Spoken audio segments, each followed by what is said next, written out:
God, I'm trying to jump in through the scene and do something spectacular. It's just not working at all. Okay, but here's the treat. 2018 just rolled in, and I'm gonna do something pretty cool for you guys. I showed you a video on how I mix colors, I don't know, to perfection? Sure, I guess, right? But I showed you how to match colors. This is the second installment. I'm gonna teach you guys, or at least show you, how I paint something like this. Let's do it. Okay guys, so here's the deal. I made a video prior to this called How to Mix Any Oil Color to Perfection, I believe. Kind of a run-on, well not really, but if you haven't seen that video, there should be a link floating around somewhere. Click on that, watch that video, and then come back to this one. That one will set you up and kind of show you how I approach mixing colors. So when I start talking about how I'm approaching areas on this painting behind here, you'll be like, oh man, light bulb, it's kind of making sense. But don't worry, if none of this does, I'm gonna continue to put out videos time and time again. So, and of course, I love your feedback and your questions, criticism, whatever you have, throw them at me. I'm here to listen and absorb it, because as much as I love painting, I also really do love telling you guys and teaching you guys. So without further ado, this video is going to be just me kind of walking you through my whole process, and it really is my whole process. So if you guys get bored, I'm sorry, go watch Bitcoin or something. But if you really want to learn how to paint and know what I'm doing, this is it. So I hope you guys enjoy. Woo!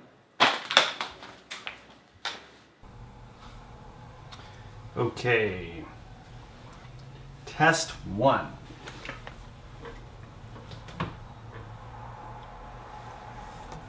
So you can see here that this is the area that I'm going to try to tackle, which is this area here. And as you can see, I kind of have these all gridded off, so I know exactly where I need to stop. And these are the registration marks that I was telling you about in a prior video. I don't want to lose those marks.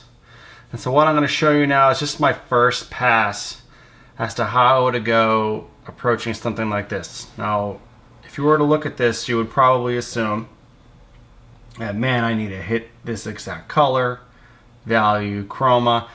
And the truth is, when I'm approaching an area and I have no paint on this area, I'm not gonna try to get it exact. I think the most important thing is to think, how am I gonna build this up to give myself the best opportunity to make it look like what it looks like in the end.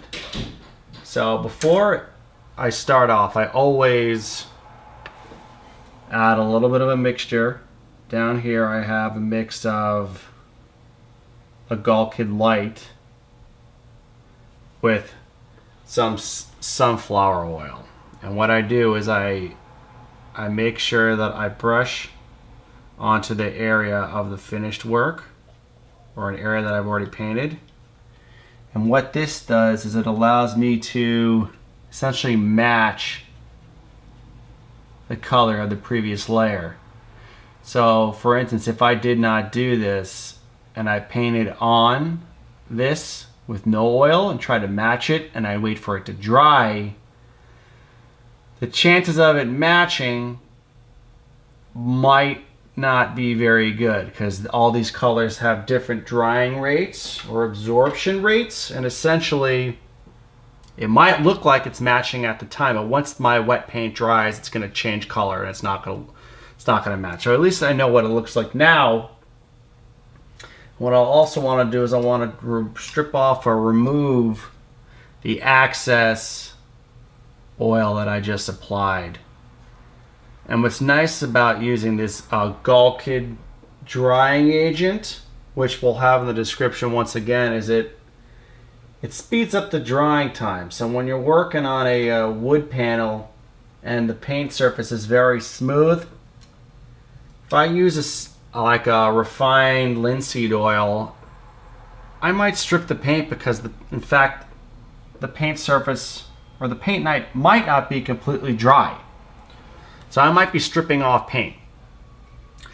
So what I'm going to do right now is try to match this exterior color, because like I said, when I go paint, I like to paint from dark to light and background to foreground. So if I'm looking at these elements right here, and this is all like a chess match, by the way, I'm trying to assume what's the best route to take with this.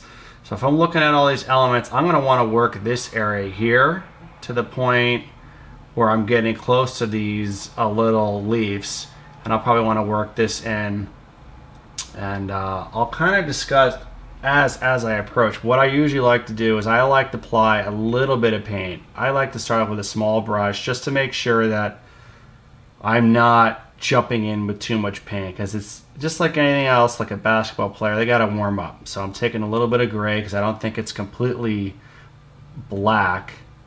I'll take a little bit of brown just to warm up this black. Once again, I don't know exactly if this color is going to match. It looks really dark on here, but if I go to apply it, oh hello second camera. If I go to apply it here, it might not register, and it might not look as dark. So just by now, you can barely discern what's going on there, but I can tell you right now, I kind of want to lighten the value. So I'm adding a little bit of this gray, which is going to make it cooler. So I should want to add white to desaturate it, and add a little bit of red to warm it. And I usually start off fairly slow with this. And this is a teeny brush too, so what I'll probably need to do is add a lot more paint.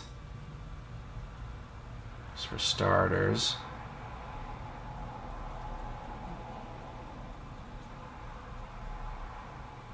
Brown to keep it a dark value but warm it up. A little gray to lighten the value. Now let's see what this looks like, and it doesn't need to be exact.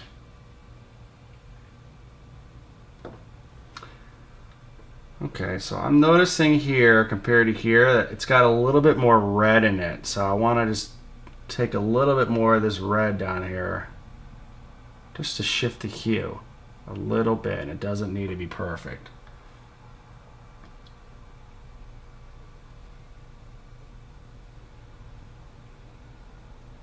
I'm going to start to paint this in.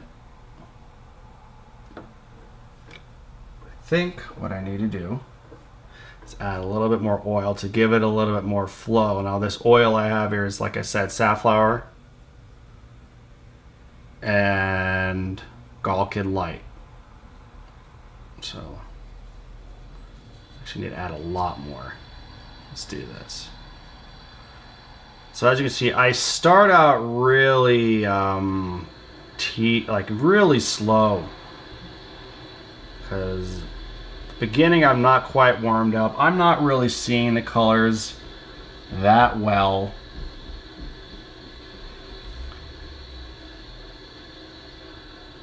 And that's fine. As I keep going, I'll start to see this better. I mean, it's so harsh, the white against the black, it kind of almost tricks your eyes in a way.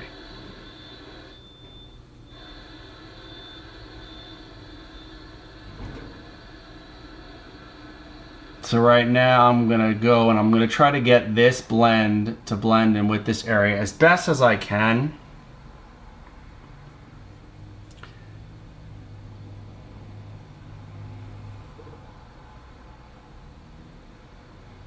As you can see, you're looking at these two spots right here. You can see this is a little bit too light, so I need to darken the value. So I'm gonna add a little bit of black.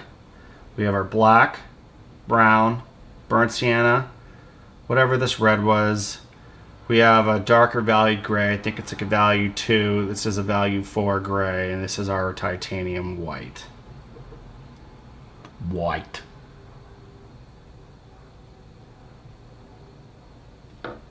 So it still looks a little dark.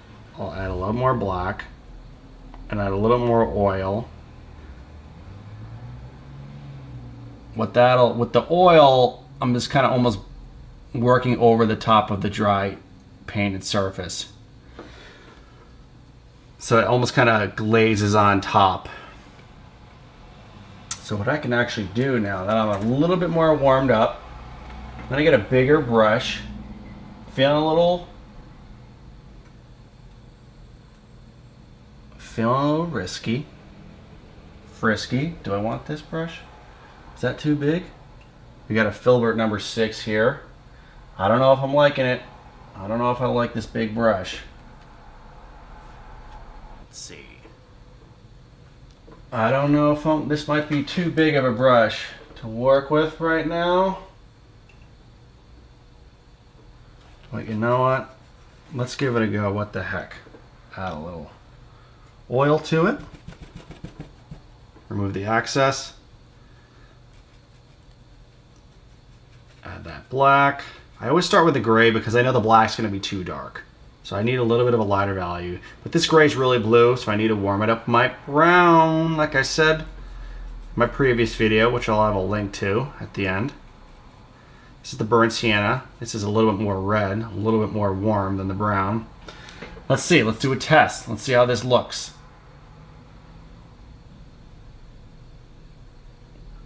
So, as you can see, what would you say right there? This looks blacker. This value is too light and too brown. So what I'll do, heck, I'll use a smaller brush, why not? If it's too light and it's too brown, I'm just gonna use a darker value, which would be what? This, maybe, but I'm gonna go with black because it's calling for a darker value and it's also calling to be more black. So I don't just take my black and go boom right on the canvas. I'm going to use the color that I just worked onto that canvas and start to blend into it. So now it's not so severe, it's a little bit darker than it was before. I'm going to come in here and I'm going to start to paint on. Now let's take a look. We already lowered the value, we pushed it a little bit more black. I can tell you right now, it needs to be darker. So I'm going to add a little bit more of this black. Even more black. Well, let's see what's going to go on here.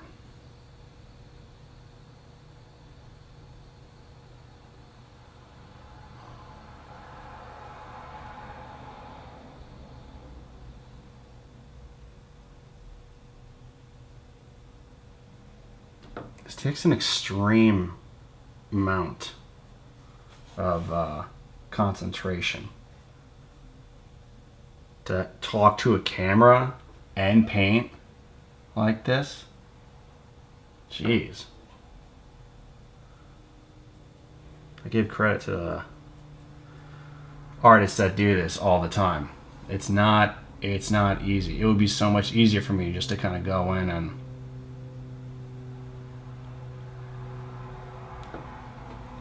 paint this without anyone there, but I want you guys to kind of know what I'm doing here. I want you guys to see the process.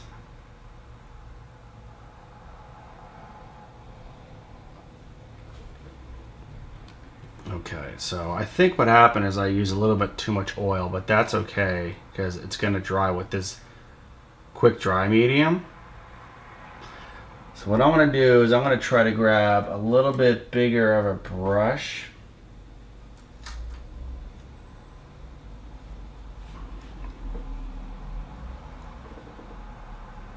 A little oil. Let's see. Let's put this black, this brown. I'm noticing some purple. So if there's purple, I'm going to mix this red with this black. A little gray. Just to increase the value a touch.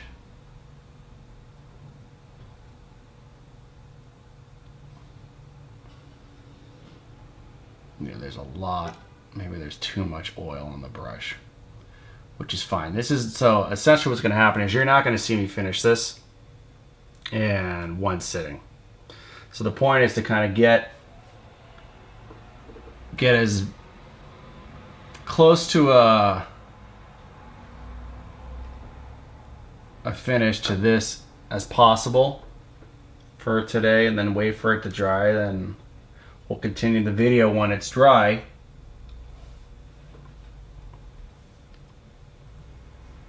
And you guys will see how less is more.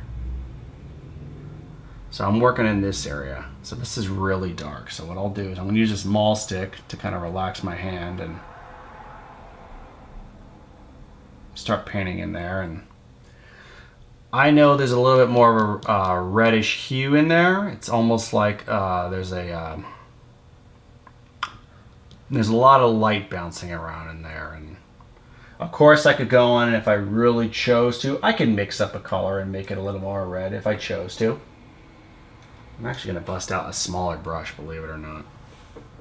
I could add a little bit more red, but honestly, I might just be creating more work for myself than I necessarily need. Because once this dries, I'm going to come back and I'm going to work this area again. But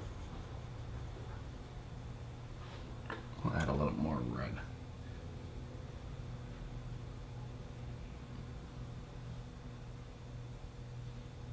So if you're wondering how come you're not painting the flower's in the foreground.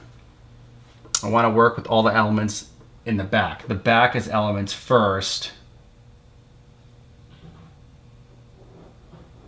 And as we progress,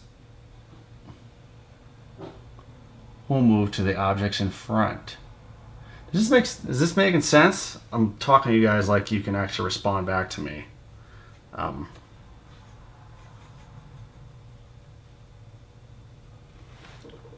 Just baby steps here. Okay, so let's work this area here. Make sure we're not losing those registration marks that we were so patient on drawing in when we were using our carbon paper, which I will have a lesson out eventually, but not today. So let's see here.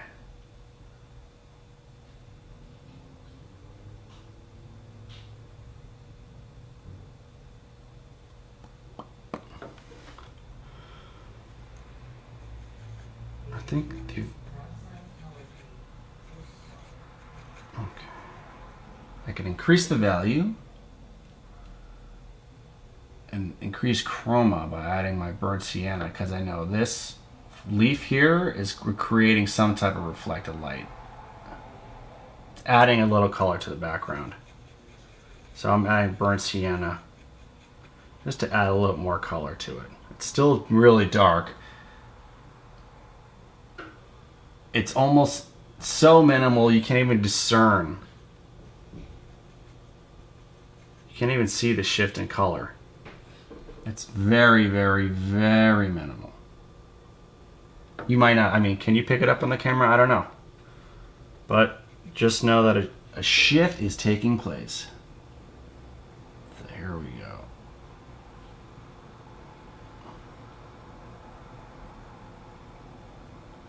See, before in the beginning of the video, I was a little nervous, you know, working a little too quick, I think, and things were not working as well, and I felt like I was maybe rushing for the camera, but now I feel a little bit more comfortable, and I'm starting to slow down. So for something like this, can you pick that up? There's almost nothing there, but there's a little mark there. So for right now, what I'm going to do is I don't need to make it exact, but the whole point with this is I want to make sure that I leave some type of mark there so my eye knows that there's something there that I need to remember. So remember where that white mark is. There's this nice little leaflet, if you can see where. Ouch. That little thing right there. Just to give you a scale of how small we're talking. There's basically nothing there. And I can essentially paint that whole area black and go back in and do it, but for the sake of this video, I might as well just kind of show you how I plan on remembering where these marks are.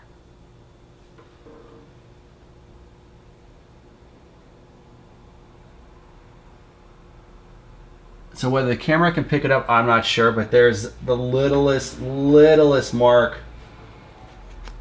that's letting me know that I put a mark there, and I'll remember if something's there. And what I'm actually going to do, in fact, is grab one of these liner brushes and maybe do it again. Like, you're probably thinking, dude, you're just wasting your time with this. I mean, and in truth, you might be right, but I know something's there. And if I let it go, then it'll bug the hell out of me. All right, so you can barely notice it, right? But there are two distinct marks there right now. And they don't have to be exactly what they look like now, but the good news is they are there, and I'm not gonna forget where those markings are. Because by tomorrow, the next day, it'll be dry. I'll have it there, and I'll make it look a little bit closer to this come tomorrow.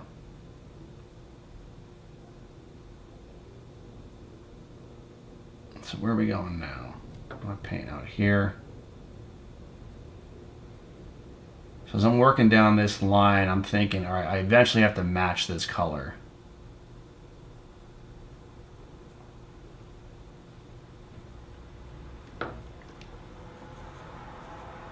It's a little gray, black, maybe a touch of red. And as I apply this, I'm not exactly sure if this is going to match.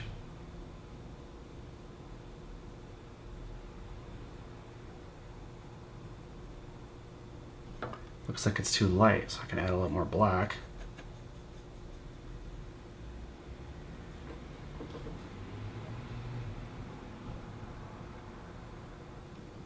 And I'm blurring my eyes.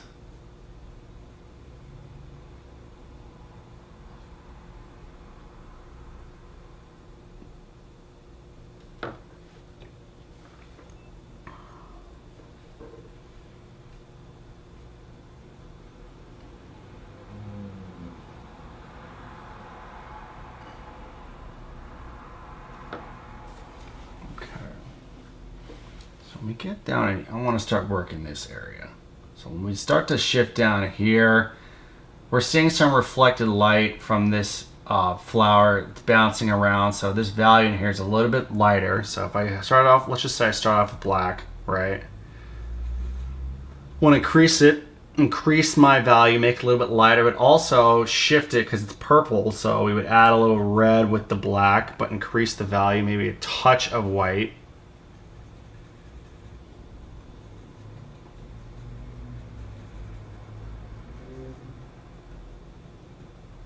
Because I increased the value, but I need to shift the color to red. But maybe let's add a little of burnt sienna, which is almost acting as like an orange. So it's going to warm it up more than just the normal red would. Let's see. So I'm telling you right now, just from here to here, just looking at those two, it is way, way, way, way, way too dark. Need more red. Need more red. Burnt sienna, maybe a little more white. Increase chroma with these colors, increase value with this white. Let's see what this looks like. Still way too dark. Touch of oil. Add more white. It's just like a back and forth game. And eventually you'll start to notice that the value will start to increase. I need even more white. Look at that. Keep going. And every single time I go and add more to this, add more white to this, it's getting cooler. So what I'm going to need to do is I'm going to need to add a brown, right? Brown will warm it up, But since this value is darker than this, I am warming up the hue, but I am also at the same time lowering the value. So I need to add burnt sienna, but at the same time add more white. Can't just add white because it'll keep cooling it down. Every now and then I need to keep poking back at this burnt sienna to warm it up. So let's see what this looks like now. I'm starting to see a bit of a shift. All right, let's see.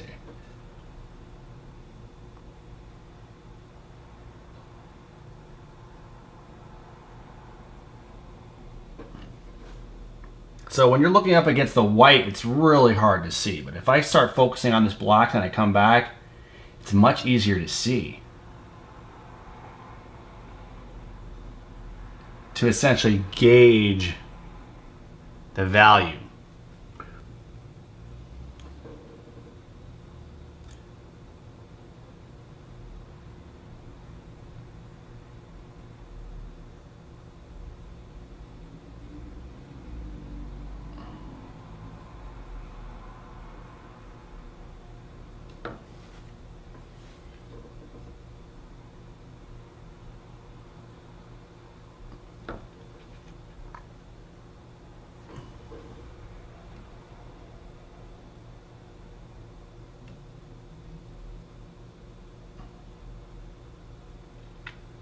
All right, so I noticed this value here pushes almost out to the mid of this flower.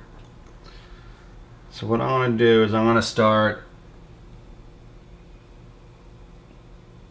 pushing it out. And I'm going to let it blend into this wet paint to shift the value.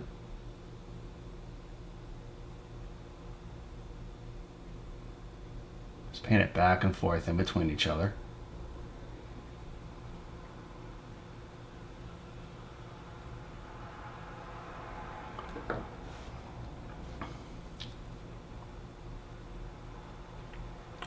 Now what I'll probably start to do is work this area because it's background to foreground. This is the most background element in this immediate area. But we're trying to work in the immediate vicinity. I don't like to jump around too much because when you do, you tend to leave things unfinished. And I'd rather focus my attention in one area and really try to max out and focus on the area as much as possible. It just forces you to push more. So really dark value in here, but I know there's a little color. There's a lot of like bouncing dark reds, purples, oranges. I don't need to match it exactly because like I said, tomorrow's another day. We can come back and refine, but I just decided to add a little bit of red in there just to add some color to it. As you can see, all these lines here, I'm maintaining them right there. I don't want to tackle them yet. That's not the point.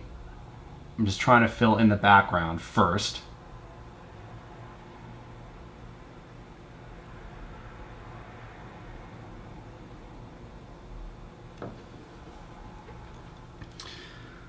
And as we push farther up, we're going to need to blend these two. So what I know is we use this mixture over here to create this area. So I'm just going to add a little bit of this white, whatever it was, use a little of this, and blend them in between each other so we get a little bit closer to what this was.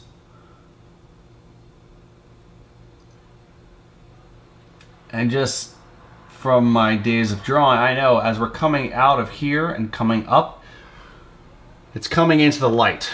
So we're going to be increasing in value. So we would add a little bit of white. And as the value increases past the mid-tone, it starts to desaturate. We start to lose color. So we can add white.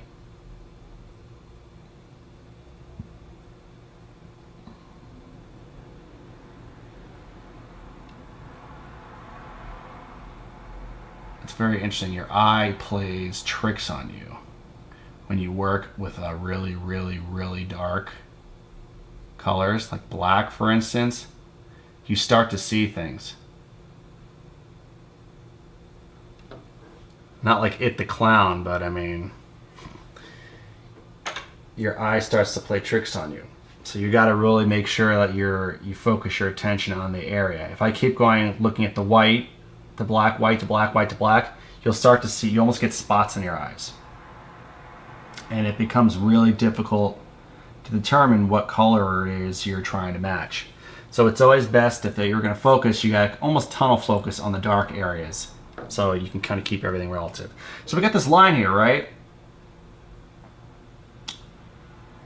I left a little line right there to help myself, and know that this doesn't need to be perfect. What's important is I leave enough evidence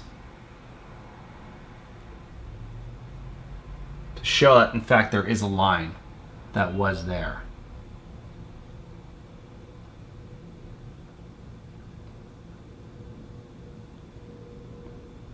I would do something like that. What I'll do is I'll add a little white to it. Like barely there, barely. I think when you overpaint things, it tends to look fake.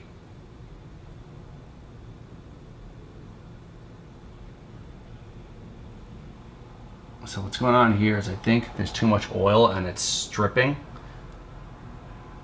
I'm just essentially moving paint around. I'm not even getting paint on there. So I got to re-angle the brush to come on a more of an angle. Not so sharp.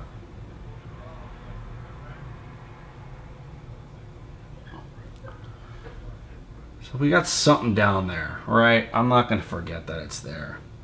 And what's nice is a little secret weapon.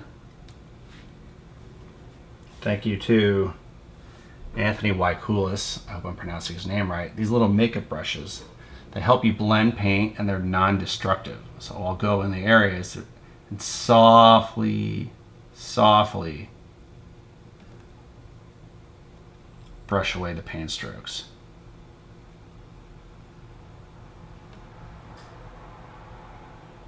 And it almost blends everything. Granted, you can remove all the paint that you worked so hard at applying, so you gotta be very gentle when you do this. So there's something there now, and if I look at my reference drawing for tomorrow or whenever, 2 days from now, I'll know that that mark's right there, and I won't lose it.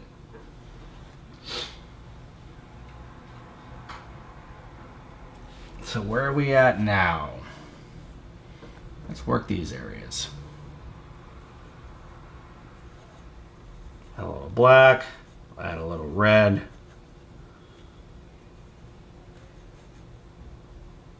Okay.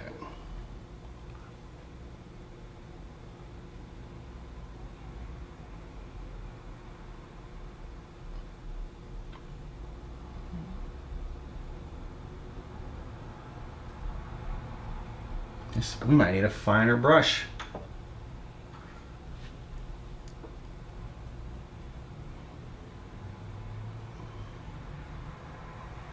So that is a tight spot.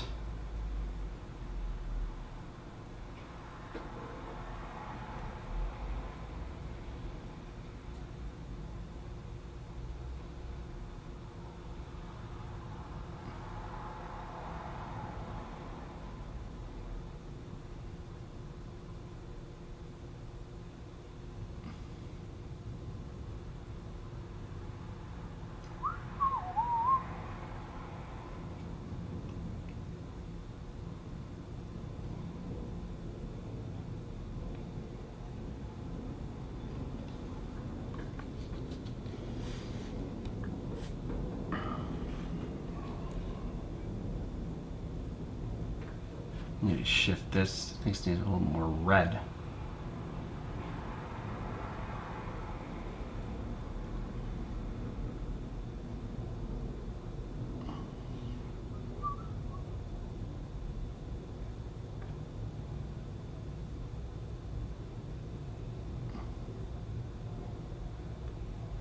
I like to blend these back and forth.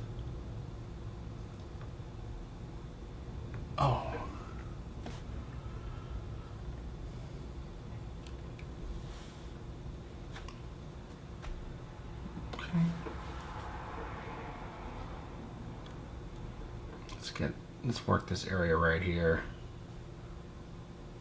And now I need to increase the value. A little gray, not too much. So I add a little white. Shift the hue to a red. Maybe some burnt sienna. If it gets too tacky, I need to have a touch of oil, and it'll help the flow of the paint. But if you add too much oil, it won't apply. So it's kind of a touch game. If it's too tacky, the paint will move. If it's too thin, it will start to strip.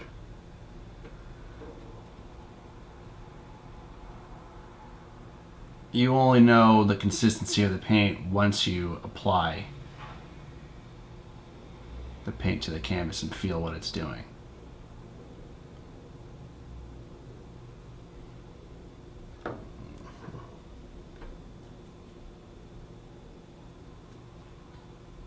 Add a little gray to increase the value a bit for this corner right here. And you know what, this might, might be happy with this today, and I'll come back the next and I'll be like, wow, this is not what I wanted. And I'll rework all these areas. But I'll get it closer to what I want it to be.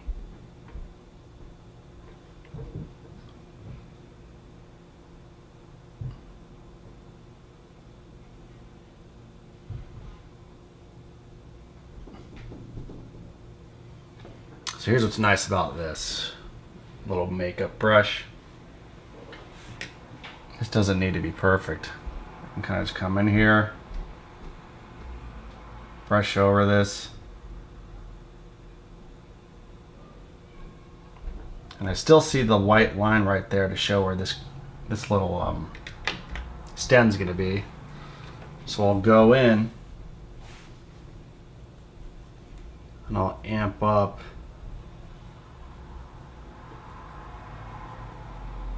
the value and the color here.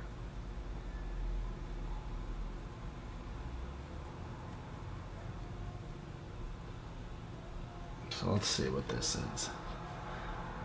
Now I might not even have all colors out that I need.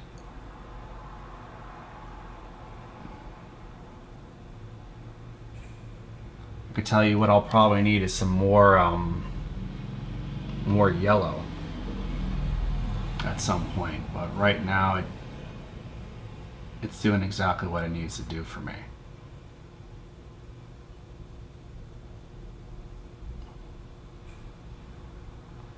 As long as I don't push the value too much and make it look fake, it's okay. I want to keep it really dark because I'm not going to go in there once it's dry and paint a straight line. This is a really kind of out of focus shape, so I'm not going to paint it on like that. I'm going to probably go in and stipple the areas that are really bright like this when it's completely dry, like a couple marks.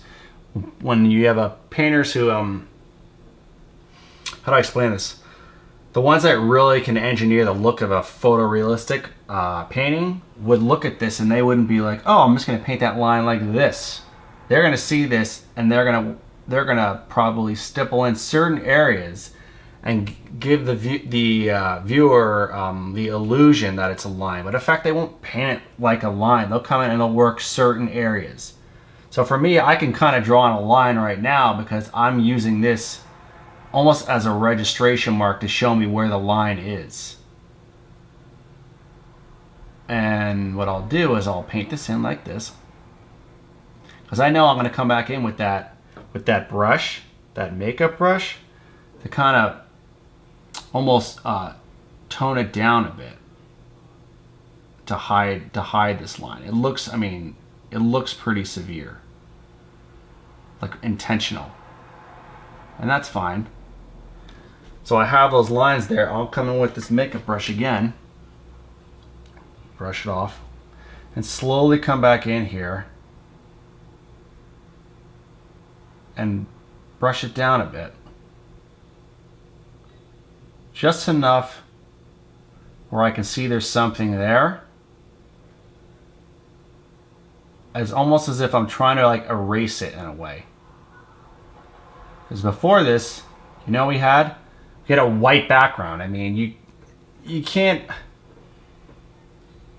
It's really hard to start painting from scratch, right? I mean, a white background is really tough. But now, as you can see, there's something there that looks much more like that. And I'll be able to go back in and slowly adjust as I went in there. So when I first came in here, I'm just trying to like get the paint down, and then I'll rework the area over and over again, or as much as I need to. I mean, so this is my whole point. It didn't need to be exact. So for instance, we'll tackle this area right here. And it won't be perfect, because why should it be? Why should you stress yourself out so much? I'm going to come in here. Let's see what this color is. It's pretty dark. Probably too dark, but that's okay. I'm going to paint that. I'm going to leave that white mark there, because I know we got something there.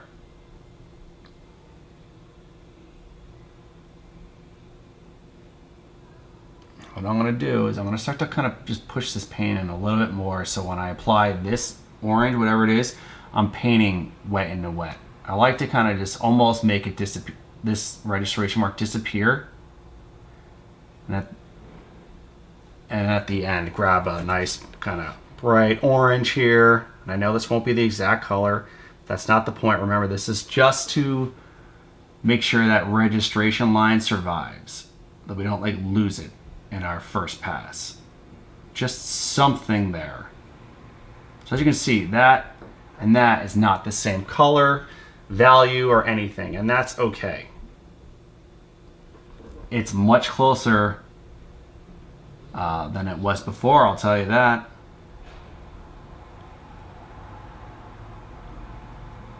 Doesn't need to be exact.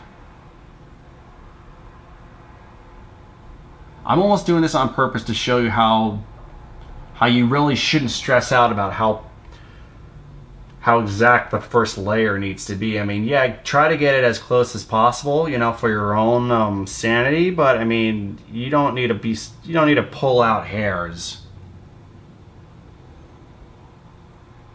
because it's not matching.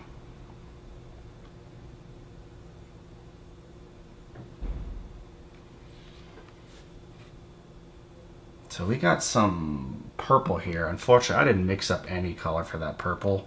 But what I'm going to do is I'm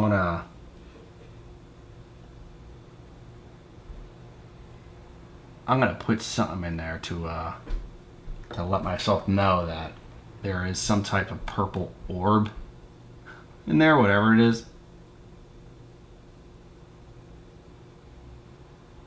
I'll just maybe add some more red, some black, because that's the closest purple that I can make on this.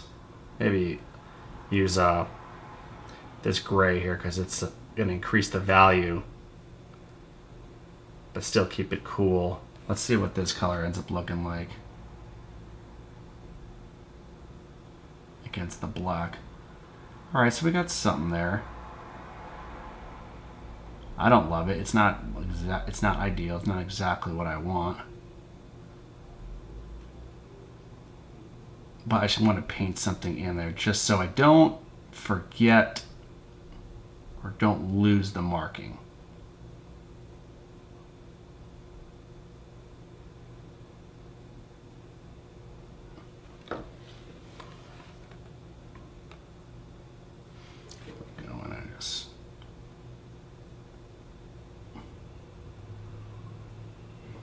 Does it need to be perfect? No.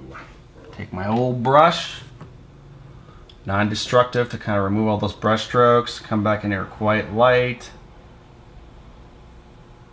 Start to kind of push the paint around different directions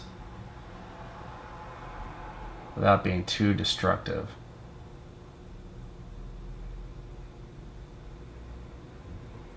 So as you can see, there's something there, right? But I mean, is it this exactly? No, but was it closer than it was before 30 minutes ago? Yeah, much closer. I think you guys are grasping the point. At least I hope you guys are.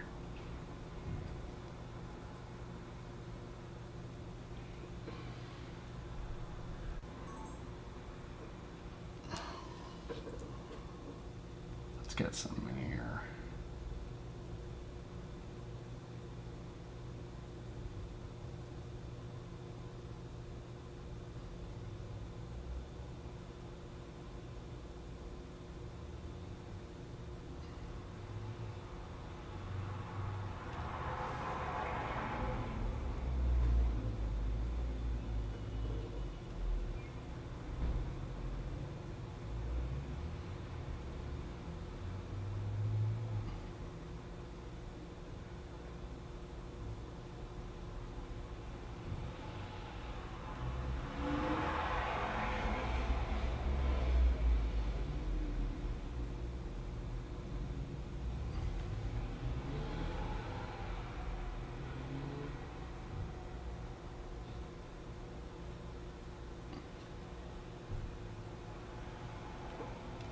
We got that little orange dude.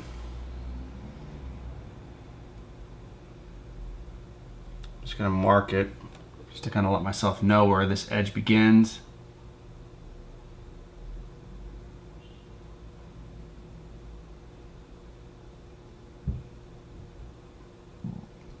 There we go. I mean,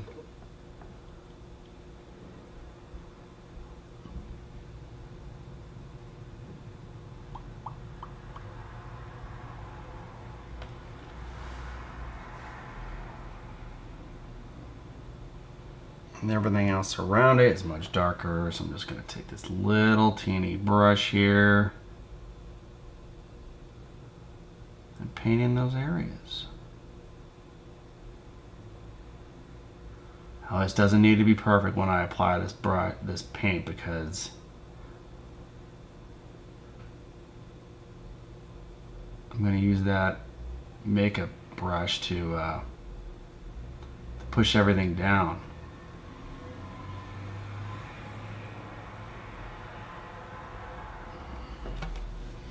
It'll start to just soften everything up.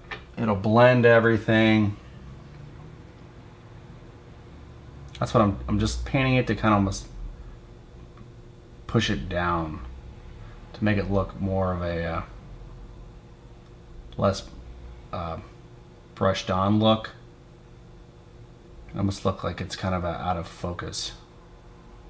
I'm gonna push it down so much where it all kind of blends into one another, at the same time maintaining where those registration marks are.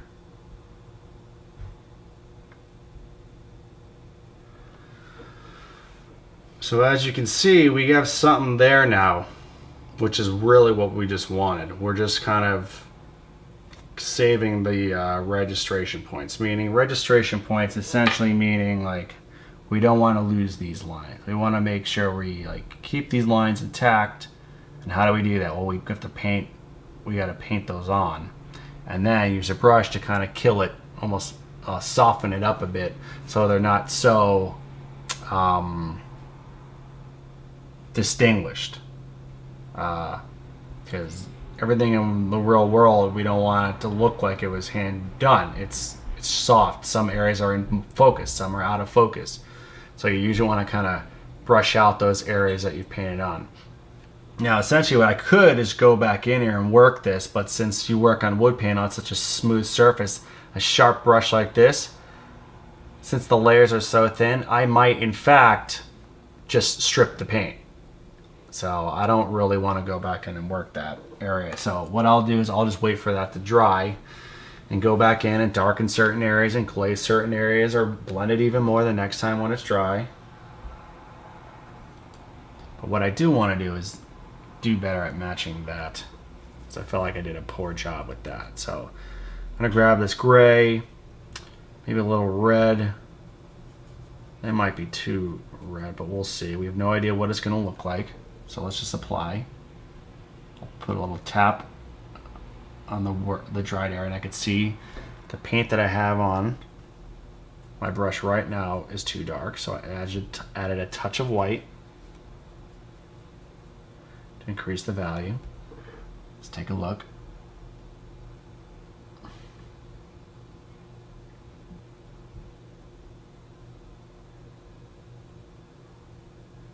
It's way too dark still.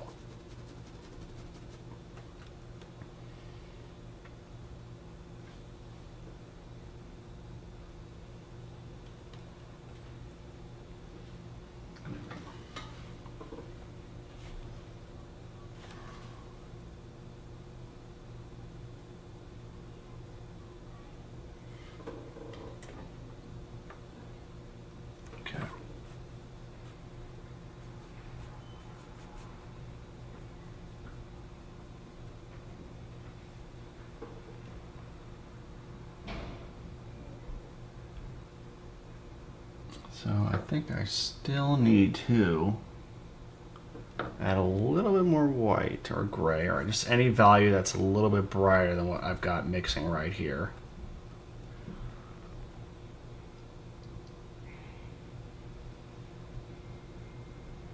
And what's good is I mixed up some oil and I spread it around this area, so when they both dry, they'll dry at the same rate and it'll blend. So if I come in here, I can see that this is going to be way too bright. So I want to add some black to this. This is probably the most difficult part, is blending like really dark areas of the painting with one another.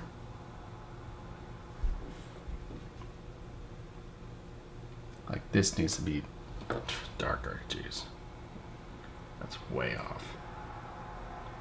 I think it's need to shift it blue. Remind me as I get more quiet, it just takes a little bit more concentration and matching.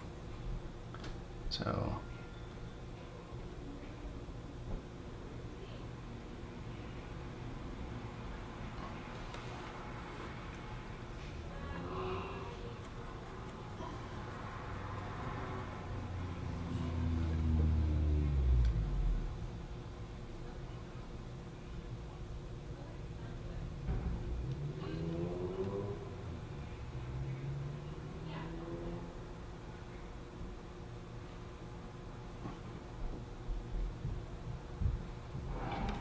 I'm starting to strip paint. So what I'll do is I'll blend this and kind of just soften up all the brush strokes.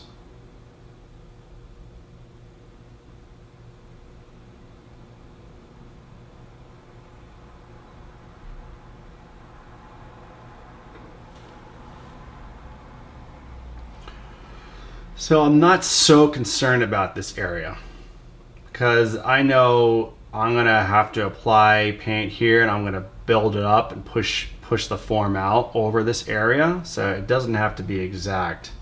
For the point of this video, I wanted to show you how I would go about matching this, and I'll keep working this area a little bit more just to kind of show you guys the importance of patience. And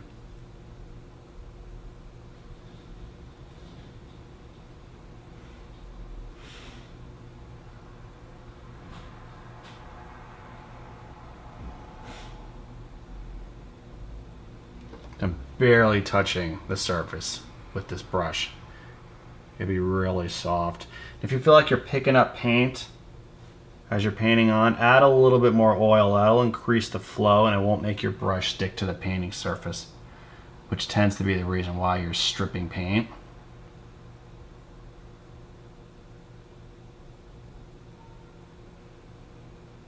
Now my life would have been so much easier if I grabbed a bigger brush. And in all honesty, I probably should be doing that right now, but what the heck, it's okay. No biggie.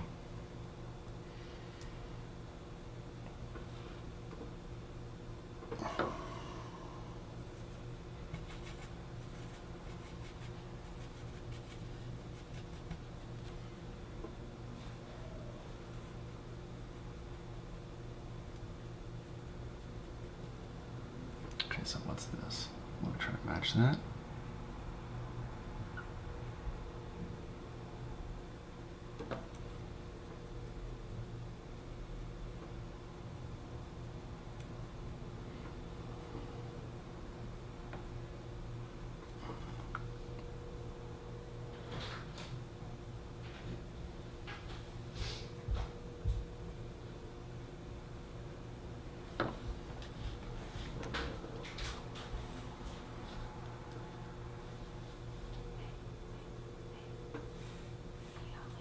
Yeah.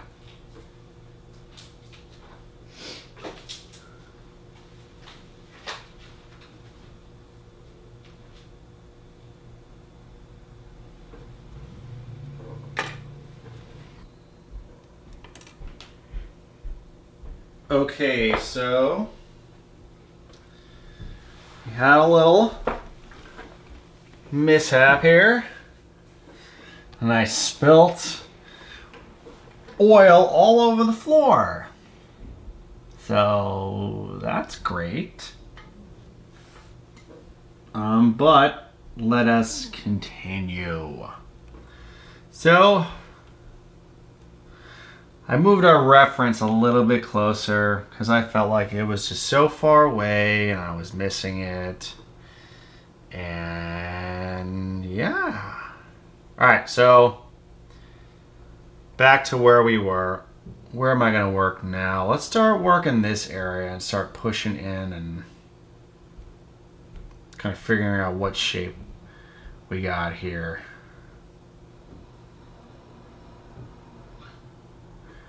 So let me move this. So we got something nice to lean on. I want to move it one over. There we go. All right. Does that match? Maybe a little bit darker, a little more black. Okay.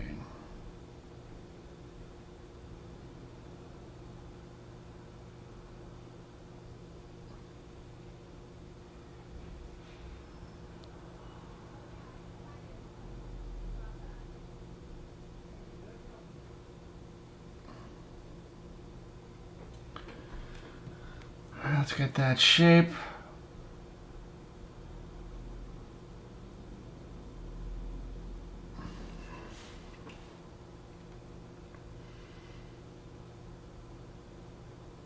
What color is that?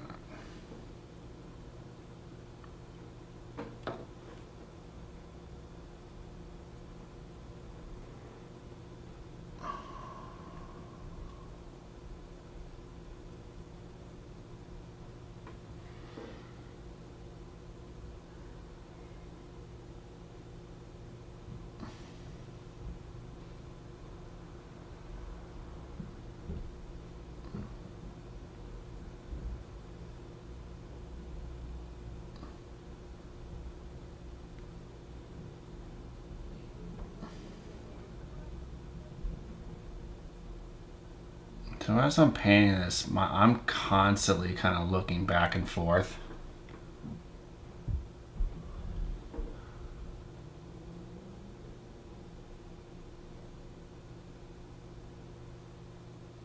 Assessing what's the value.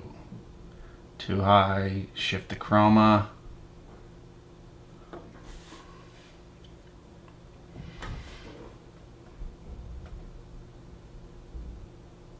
Kind of match that, increase the value a lot more.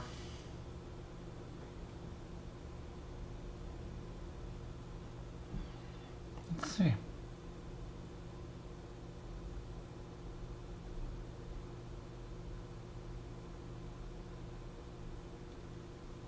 I think we can add it even more. Go right to the white. See what that does.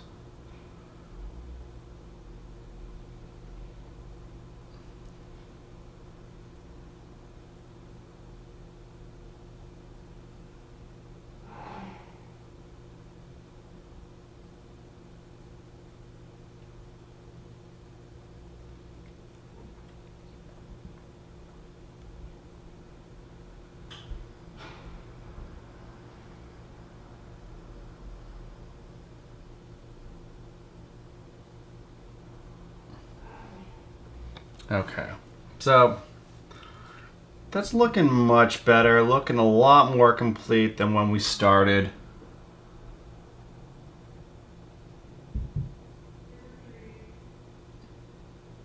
Which is what we want.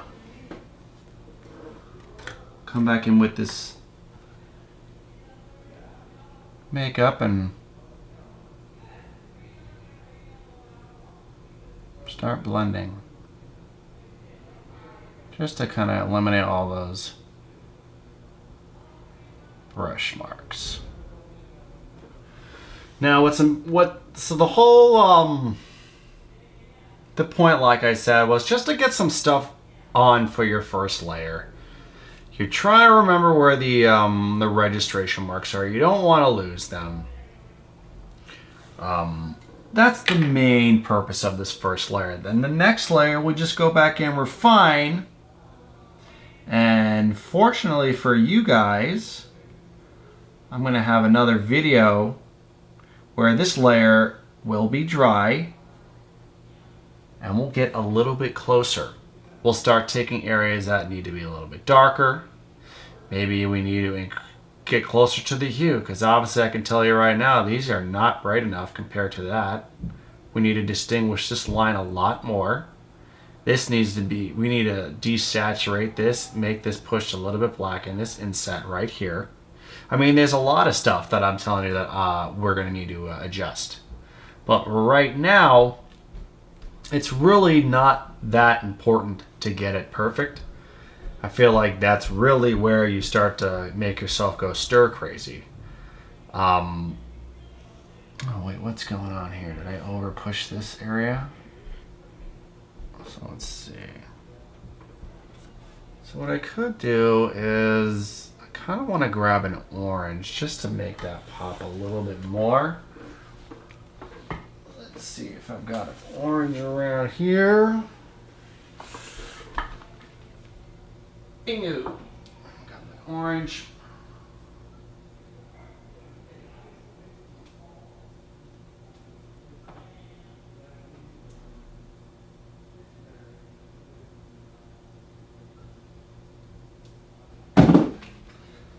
And this is a major tip. A lot of times the realism isn't achieved in a body of work out of sheer laziness. And what I mean by that is exactly what just happened. I don't have the colors to achieve this. I should have put out more colors. I only have my white, my gray, another couple value grays, brown, burnt sienna, and a red. I don't have blue, I don't have green, I have a yellow. I don't have an orange. That's no excuse. So that was my mistake. I should have had all these options. I would have been able to achieve a closer likeness had I had all these colors. But I didn't. And that was my fault. And for that reason, it's going to be that much more difficult for me to achieve what it looks like if I don't have my whole array of options to choose from. So let's see what we can kind of punch out here.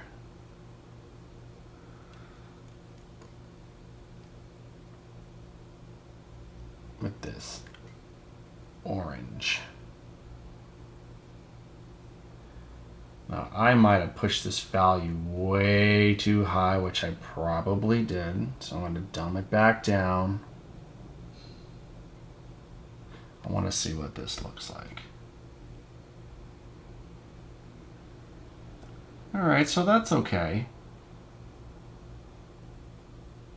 I know it's not perfect, nor should it be. And I also don't want it to be too bright, to be honest with you, because I don't want it to look fake. I want to dumb it down. I want to desaturate it just a tad bit. Make it look like it's pushed farther back behind this flower. If it looks too chromatic, then it pops out. And it's too what's the word? Stands out too much. So here's another good point as to when your drawing comes into play as far as understanding relative. like when you're doing site size or just relative comparative drawing. I would look at this, and for a beginner, they would just kind of assume, I'm just going to make a shape. But if I would look at things relative to what's going on, I could see I have my little guide here. It goes to about right here. So I know this arc points out to right near that tip, so I can kind of make a mark right there. I'm looking at this angle, and it's doing something like this.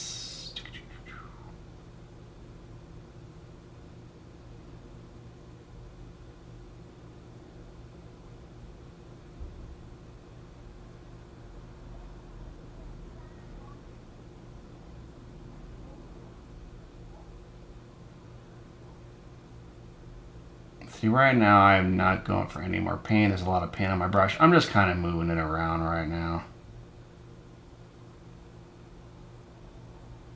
And I know this needs to be darker, this needs to be brighter.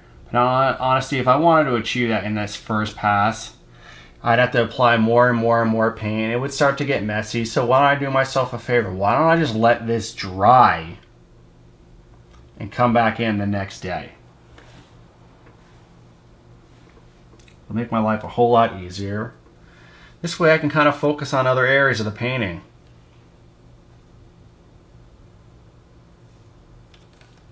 Without getting too caught up in certain areas.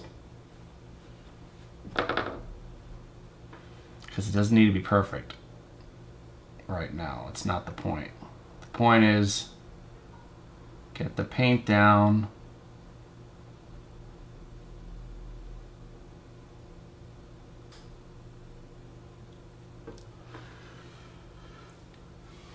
See, so I'm very comfortable with the next time I approach this piece, I'll be able to discern how I can kind of restructure this to make it look more like that. I have enough stuff left in my piece to know, okay, I can get back to this. I haven't lost any information yet.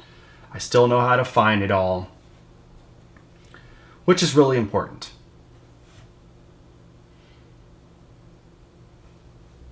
So for instance, I know there's some green here. I don't have green. I would like to have it, but you know, I was lazy.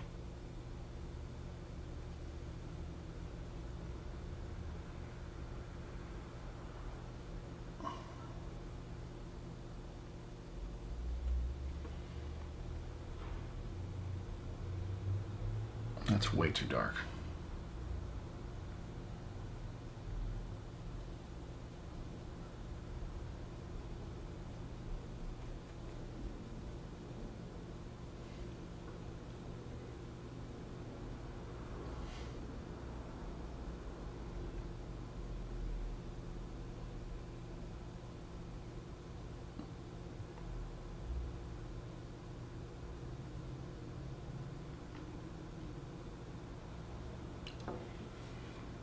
See, I don't know what's going on here exactly. But I'm just going to start making some notes.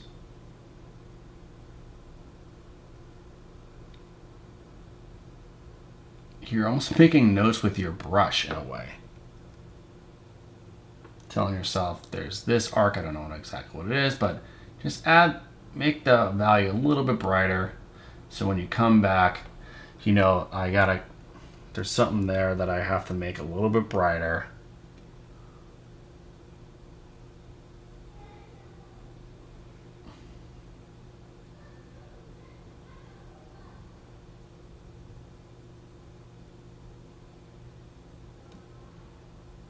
And if it looks a little sloppy, you know what we do? We come back in and we brush it down. And I will give you guys a link with these brushes, but I gotta give credit to my man Anthony Wycoulis. He really came through. I mean, if you want, straight up, if you guys want to see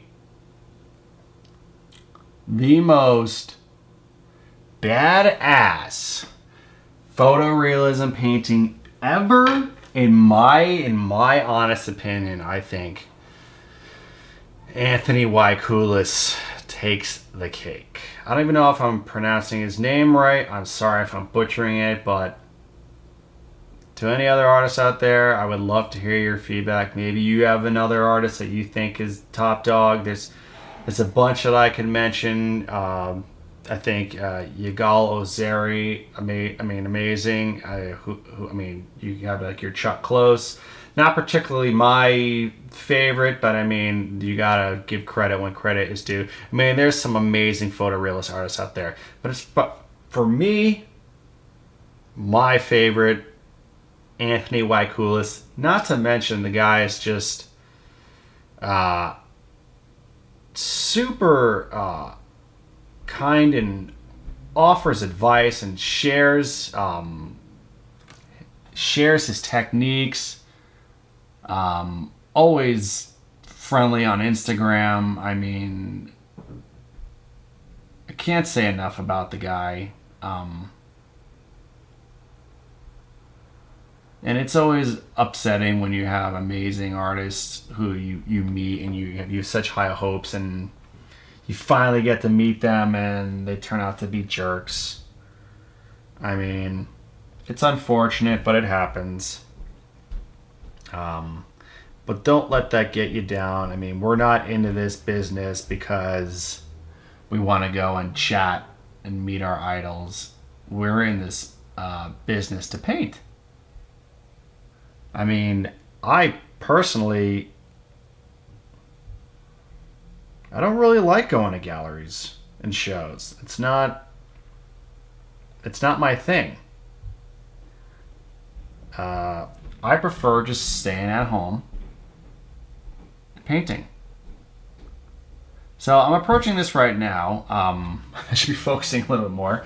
I'm not getting that right, but I'm going to dumb this down. I'm just going to essentially kind of make a mark here just to kind of let myself know exactly what it is I'm trying to tackle in this area. So I know right now it's getting a little sloppy, and that's fine. This area is much darker than right here.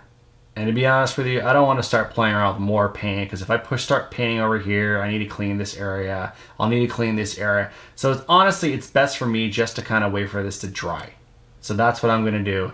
But for now, what I could do is, if so choose, is I could start coming back in here and working this area.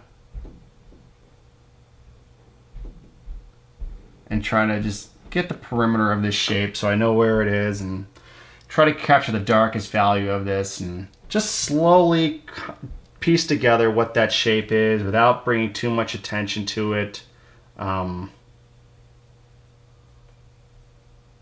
I'm just guessing I'm going to create this color by using some orange, some white, some burnt sienna. I don't even know if this swatch that I'm creating right now is going to be even close to what it is, because I see it on here doesn't necessarily mean it's going to translate onto here. So let's just even see if I've come even close. So actually, you know what? I came kind of close. But I'll be honest with you, I'm not a fan of how bright this is. And I should be working from background to foreground. So what I'm gonna do is I'm gonna come back in here, darken this, reapproach this. Let's see if I can kind of see what I can get out of this.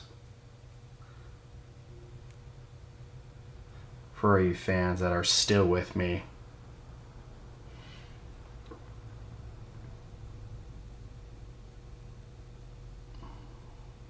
See, I don't want to lose this. See, you gotta be careful. Gotta leave myself a something.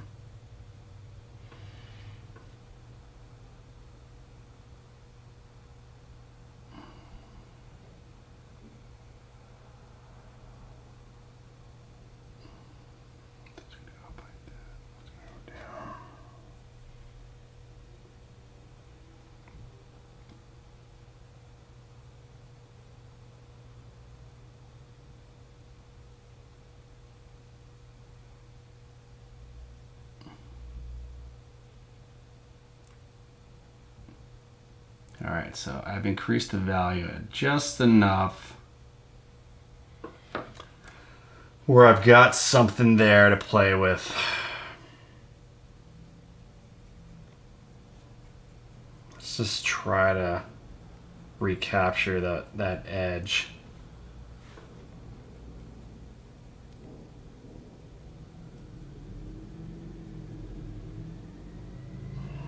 I want to make that line just so I don't lose it.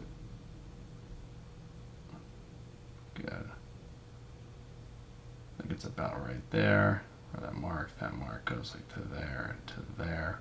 We're going to go straight up with it. And we got this little dip that kind of pops up. And we got this plane that just goes straight across. It does something like that, right? Maybe this kind of point comes up a little bit higher. And we got this shape. This should all be darker. I know that. So should this. This is way, way too bright. Gosh, good gosh. Great guy.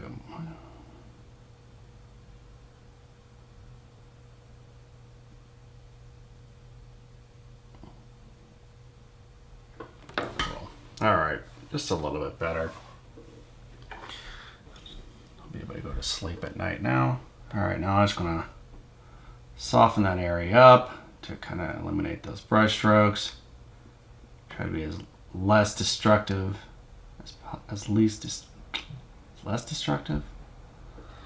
So we got something there now. I know it's not perfect. I honestly, I'm at the point now where I'm getting a little fried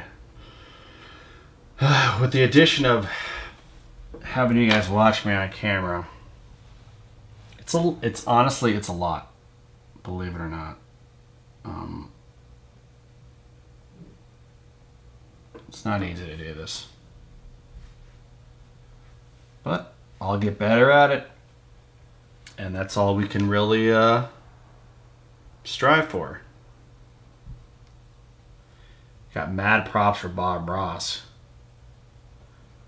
which, P.S.,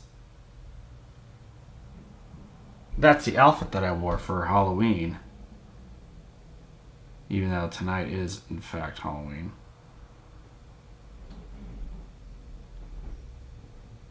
So right here, perfect example. I know this is not the right color. I know this is not it. But what I do know is I'm leaving marks to allow myself to remember what this shape looks like. That's what's important.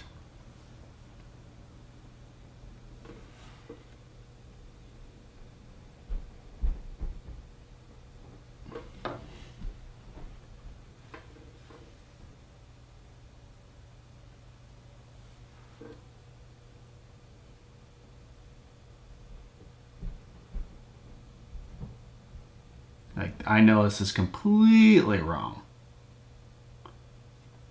Like, this value way too dark. There's not enough chroma. I mean, it's just off. I know that. And you're probably asking, well, why are you still painting? Well, imagine me right now painting this not for the sake of making it look exactly like what it's supposed to look like. Imagine me painting because I'm trying to create the form. Just the shape.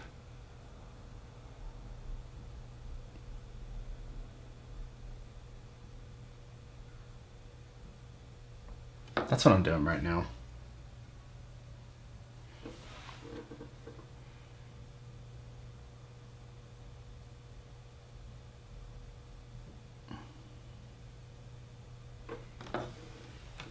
I got the shape down though, I'll tell you that.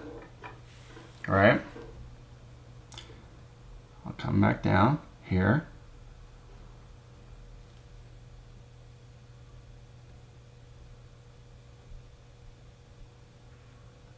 Kind of almost eliminate it again. So now I have another shape in there. Should we just finish this part off? I don't know. Should we just keep going with it? Fine.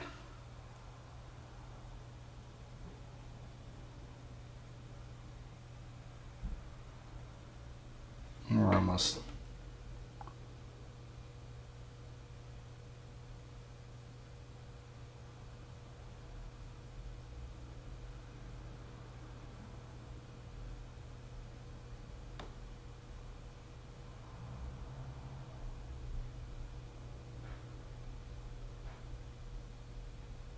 So did I get it exactly right the very first time through?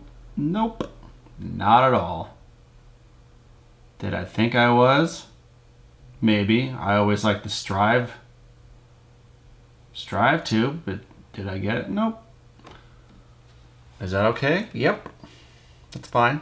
I have the basic shape, you know. Maybe it's not exact, you know, but what I do know is once this is dry, I'll be able to refine it much more accurately than I will be able to if it's wet right now. So what's the point? I just won't touch it. I'll just leave it alone. The point is, and I'll say it again, we are much closer to this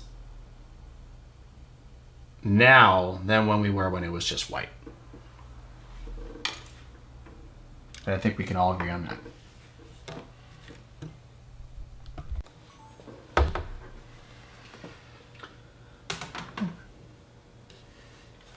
Okay, so where we left off, this is a day later, 2 days later actually. I waited for our paint surface to dry to the touch, and that Gulkid light medium really helps. So what I'm going to do now is I'm going to take a synthetic brush. See here, a synthetic brush. It's really soft, and I have a safflower oil, some Gulkid medium to help with the dry, and I'm going to lightly brush on to the area that I'm going to paint. It's important to use a very soft synthetic brush to do this application. If you have a bristle brush, you'll strip away the paint, and that's not what you want to do. And I'll come back in here with a larger brush just to try to remove the excess. Brush it around.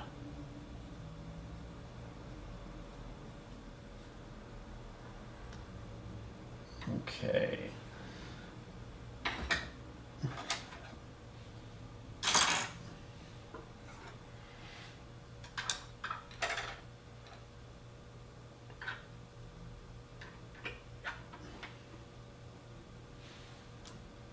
Grab another brush. Let's see where I want to start today. So now, rather than being a completely white canvas, we now have an area to work with. So now what I'm going to do, shift my maul stick here to get a little bit closer. We're going to go back in and we're going to refine the areas even more.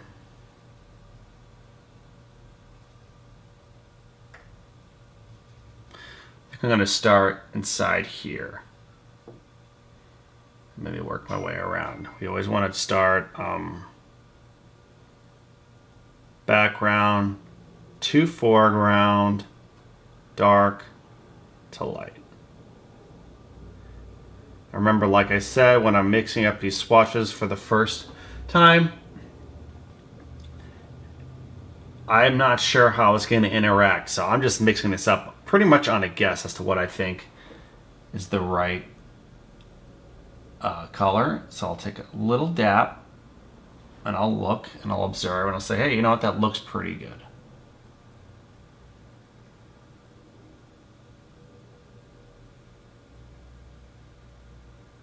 And what's really nice about what we just did is now our surface is wet. So we can kind of take another brush, if we felt so inclined, and pull and drag. So it's almost as if it's as a glaze. You're working kind of wet on wet. So the surface is much, much, much smoother. Had I not applied any oil to that area, it would have been much more difficult. Everything would have been kind of like working with a dry medium, and you wouldn't be able to push and pull and play with the paint as much.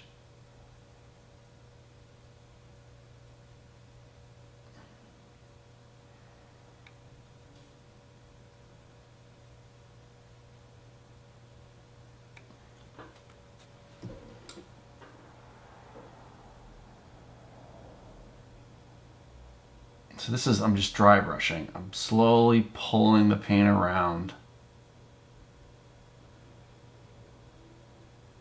blending it all in,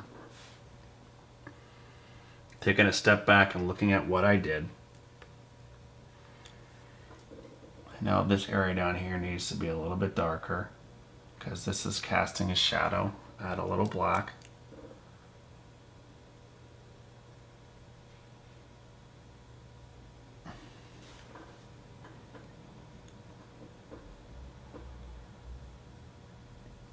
To darken it up a bit, not too much.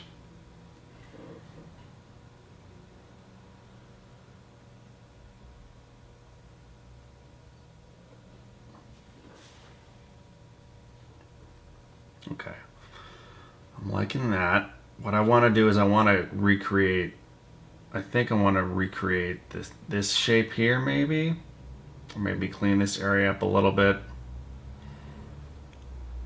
Maybe push this out farther.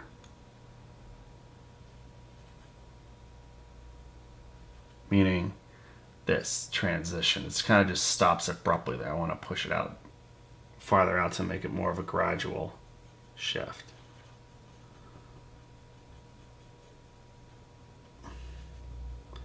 So I want to do this. This is probably going to be wrong, but I could see it's too light and too cold, so I'm going to add my brown to shift the hue to make it warmer. Maybe add a little more black to lower the value because it needs to be warmer and darker. So adding both together in conjunction with one another, black and brown. That's looking better. Huh? Still needs to be darker. Maybe add a little touch of red in there.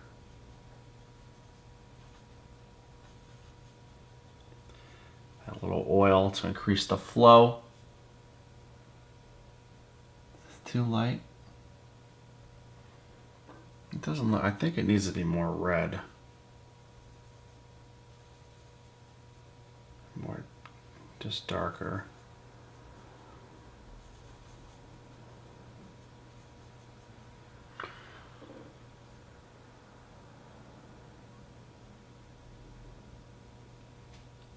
Yeah, it needs to be way more red.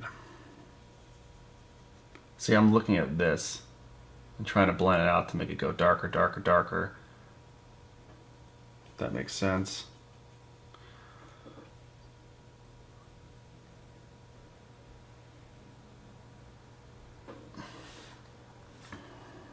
I can keep pushing this farther, red, red, red as much as I want, but in the end, do I really need to keep doing this? No, because I could wait for this to dry and just glaze the area.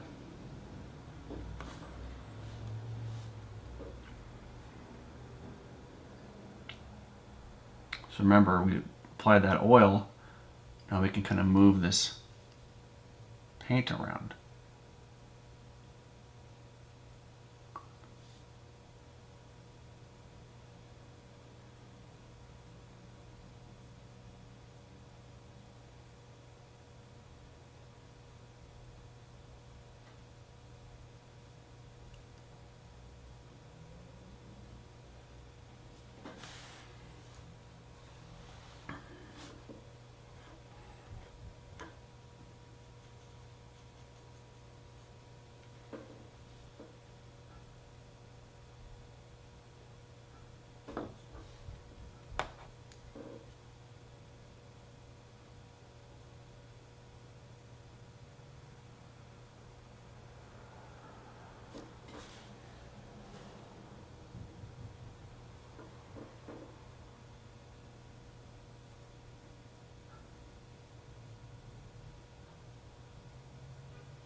Okay.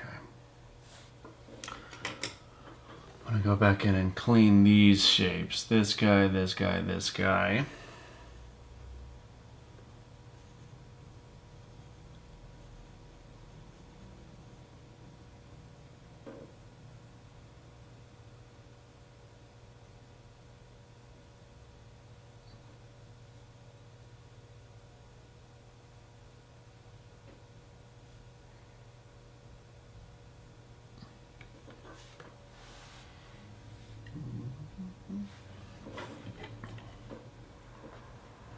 Go back with this dry brush and manipulate the paint and kind of just brush it around.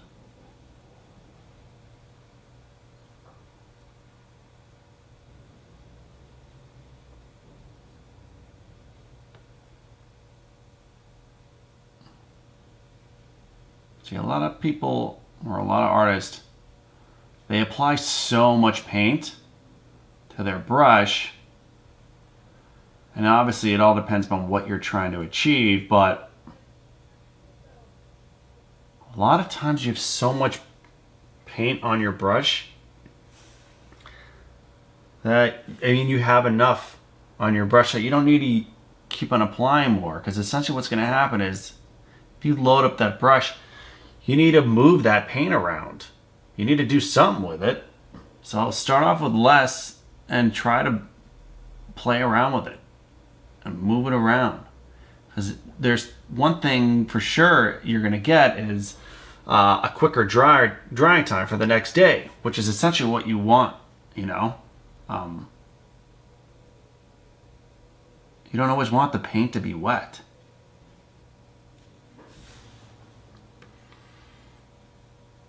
It's nice to have it dry. Okay. So, believe it or not, I'm going to get a finer tip.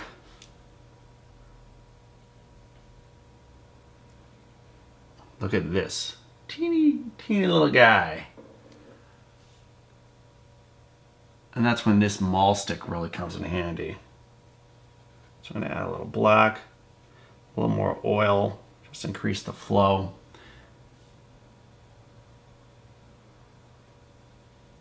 I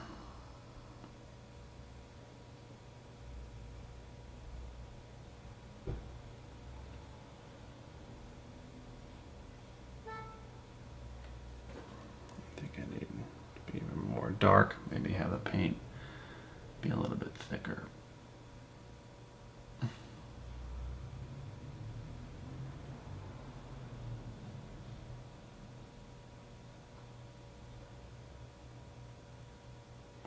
I feel like the angle on this guy in here is doing this, right? And I have it painted. I'm not so far off, to be honest with you.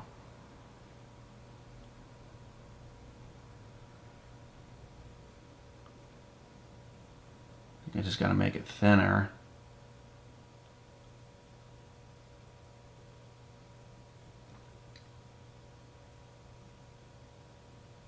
Really emphasize the shape a bit more.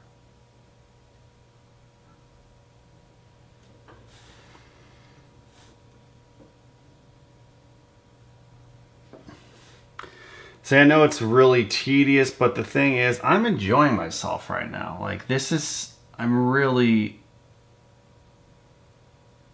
really into this because it's really, on my end, it's really starting to look like what the image is, and that gets me, that excites me, and I'm enjoying it. I would rather paint, I mean, I could honestly say I could paint for hours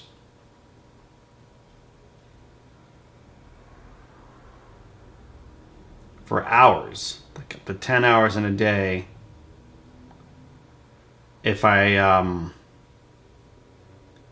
was able to paint exactly what it was that I wanted to paint. And it doesn't matter how small it is. I would take my time on it.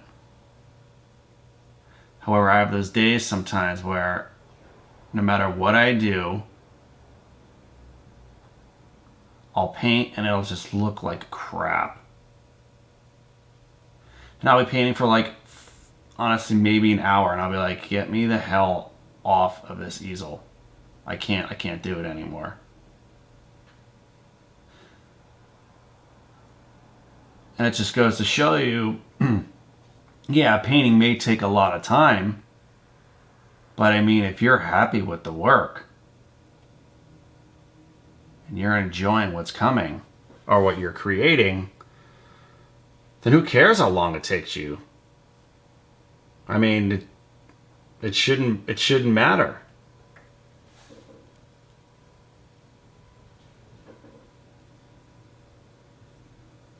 So I want to create this little,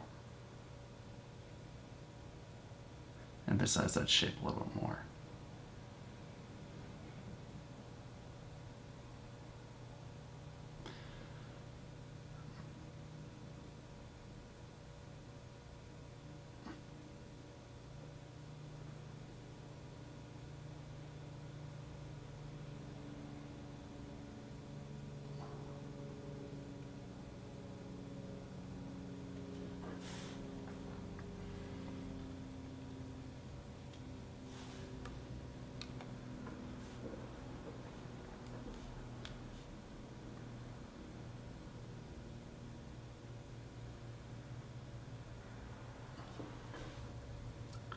Always got to remember,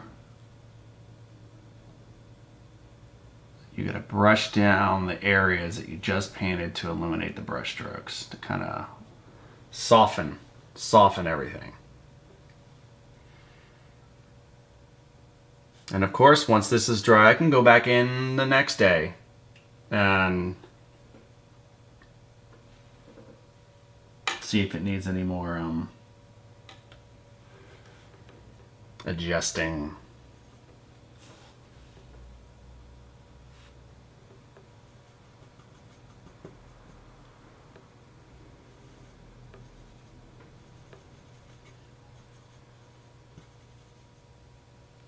What is this?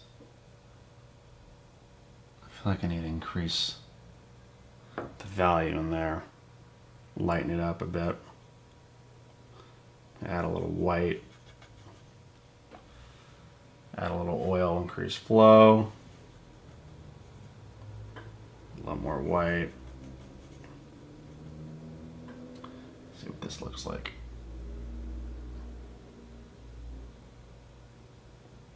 So since I increased the value, remember it might start to look a little blue, but I feel like it looks okay. I'm just kind of blurring my eyes just to make sure I'm not looking at one area too sharply. I'm trying to look at it as a whole.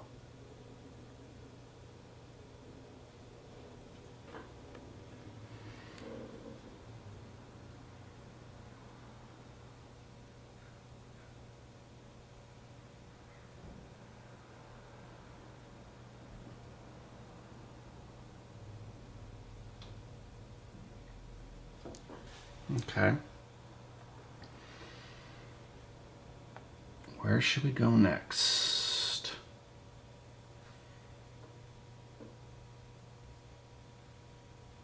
We'll get that purple. We could try to create that. It's going to be a little difficult, but hey, you know what? That's what I'm here to do, show you guys how I go about this. So usually when you're painting circles or ellipses, those are like the toughest things to achieve in my book, because there's properties involved with that. You can't pretend like an organic shape. You can kind of get away with turning into whatever, but everyone knows ellipses, and if they don't match, the viewer's going to notice that. It's going to be a very vibrant purple. Did I push that with too much with the orange? I went for blue, red to make it purple, and an orange to make it even brighter. Might be too orange. Yeah, way too orange.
Way too red.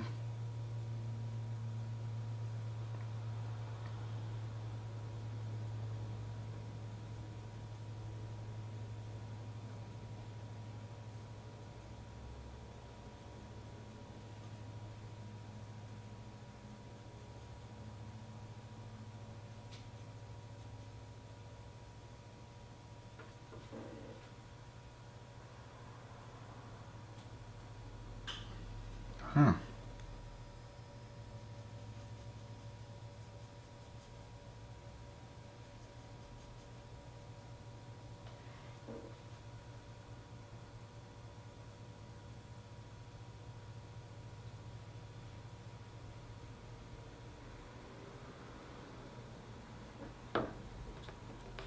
Doesn't look right to me.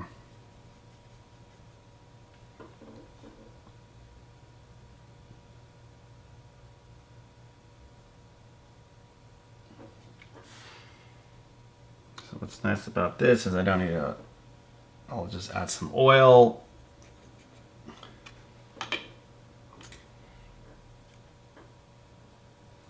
And kind of brush it around to soften the edge.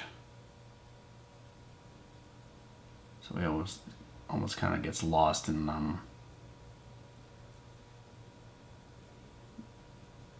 the area in the background.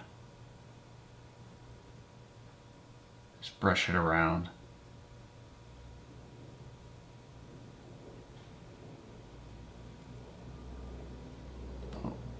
Something there's got some color intensity. I mean, it doesn't, it's not right, but and again, these are organic shapes. It doesn't have to be perfect. But what happens if I add a little bit of white in there? What are we gonna get?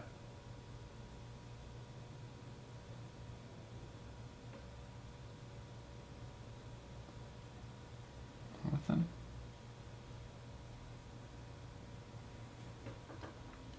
Yeah. Okay. I want to recreate this shape here.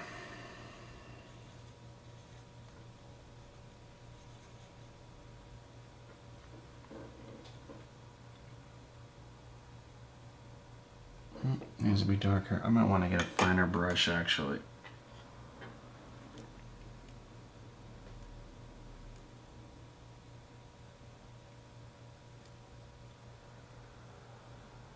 Using this black here.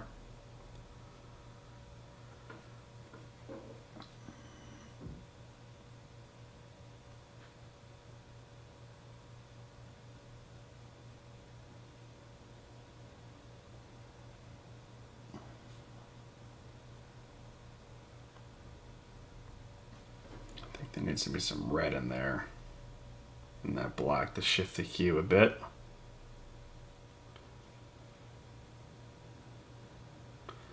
And I say that because underneath these leaves here, they're emitting some type of red glow.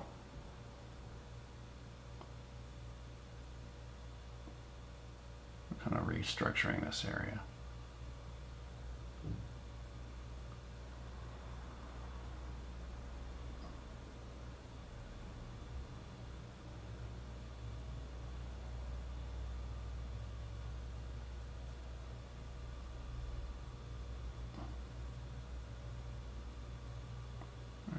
Kind of starts right about there, right? So we get that fall off.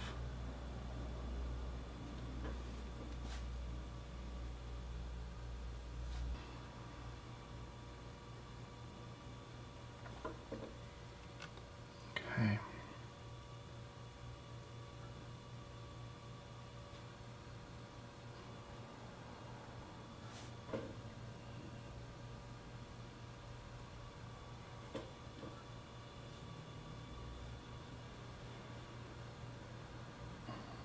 Now I'm just recreating this shape here.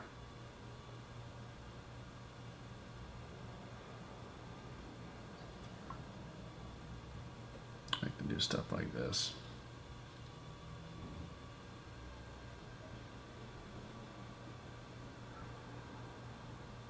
So I know I need to bring that line up there at least, probably somewhere up to there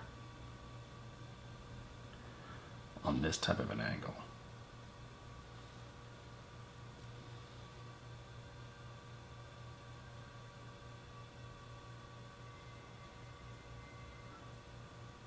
Let's go do something like that. Now the distance between that little tip and this little tip is about that long. Yeah, so that's about right.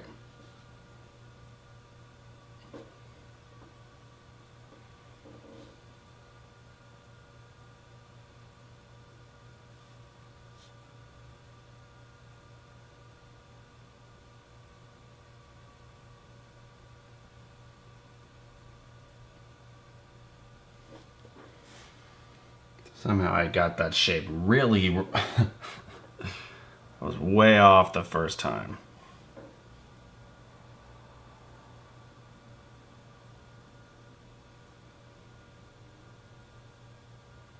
So this kind of shows you how on the first pass, you don't need to go crazy about getting it 100%.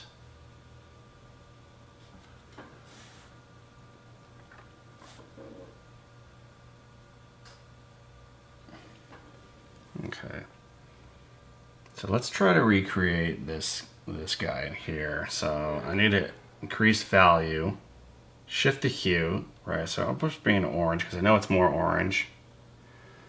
Add in a little white,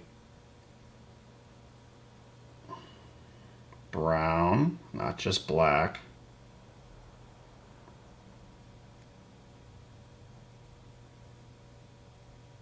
Because brown's like a dark yellow, and depending on what type of brown it is, a dark orange as well.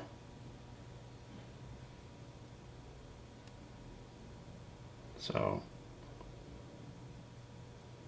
let's see, desaturate it with some white, just to kind of bring down the chroma. So let's see what this looks like.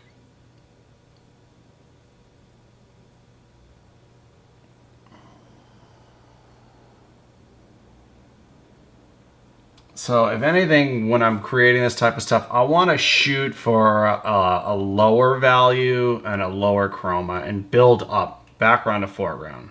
If you overshoot it, make it too chromatic, make it the value too high, and you need to darken it, it's harder. You're working, imagine like you weren't working on an area that's a complete black background, and you apply some white to it. Well, then you got to start applying black, and then that white is, you brought it down to like a value 2, so it's a little bit darker, and then you got to keep on adding black. And the point is, once you tarnish that all black arena or area, it's so hard to get it back to its truest black once you add a lighter value in. So it's better to play it safe, slowly building up and undershooting, and building it up slowly as opposed to overshooting, and you're totally you're essentially screwed at that point.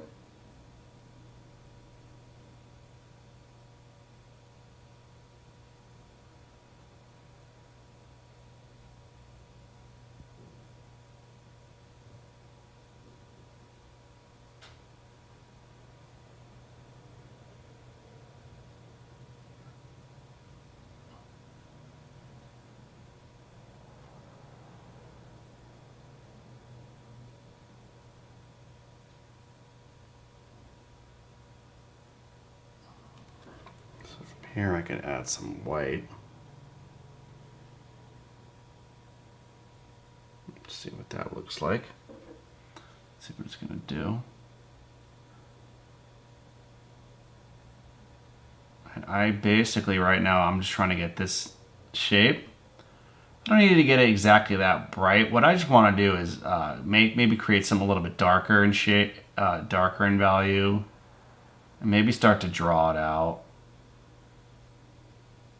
Because if it's not the exact shape that I want to end with, it's okay. What I created was still dark where it's not really taking your eye, and the next day I can kind of refine it even more. But if I had applied a really bright white and I messed up and it's the shape, it's like you're gonna have to delete or go back a lot more when the value is already so bright. So why not just go with something that I'm not 100% sure about with this value. It's a darker value and I'm trying to create the shape right now. And if it's right, great. Then I increase value, and then I create the shape. But if I commit to that white right off the bat and it's not correct, then you got to go back in with a darker color and almost eliminate it. And it's so much more difficult to do that when you're working you're just stabbing yourself in the foot, essentially. You're making your life a lot more difficult.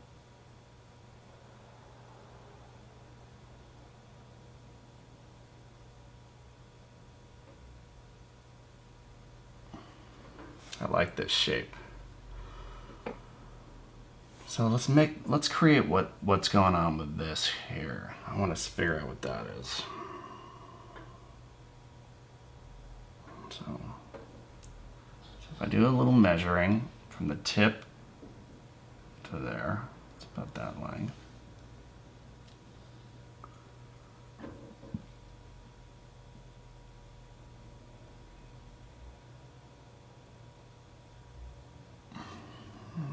Need more paint.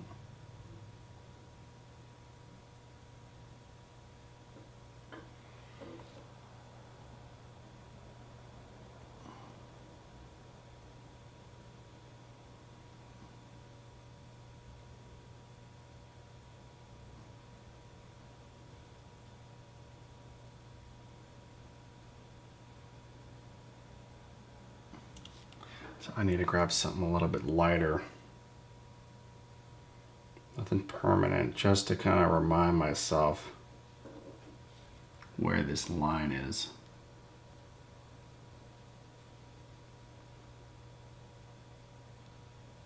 It's not going to be easy, so what I might need it.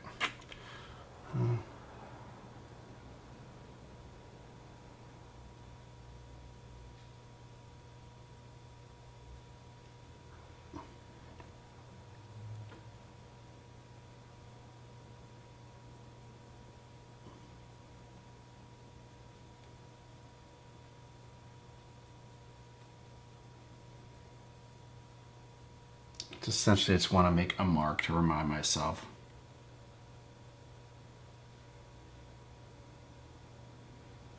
Essentially something like this.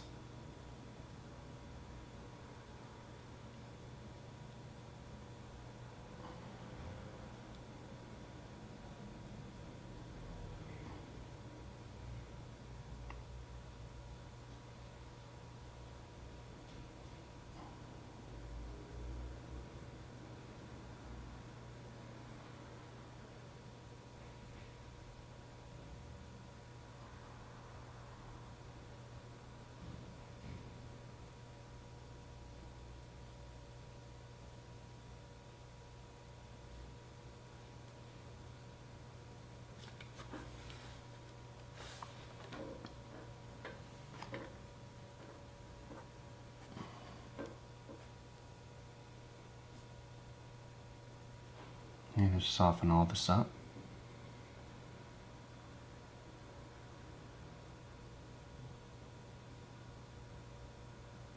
So essentially what we did is we recreated the shape. Now the shape is much more accurate. Let's get the size down.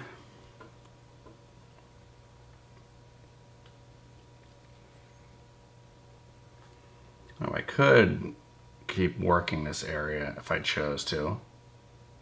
I don't have to. I could wait for it to dry. come back to it. We can start working on this. Increasing the highlight.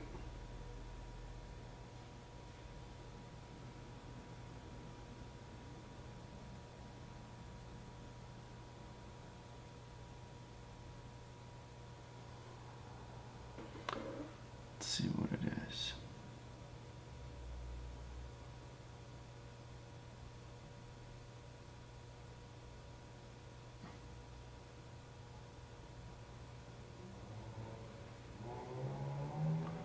I feel like we need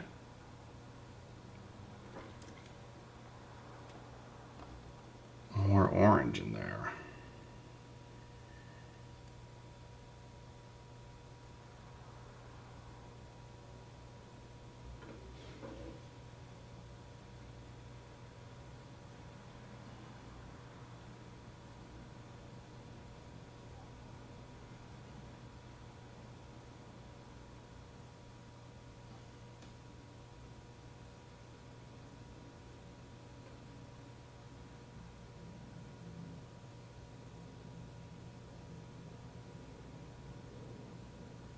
That point gets really bright.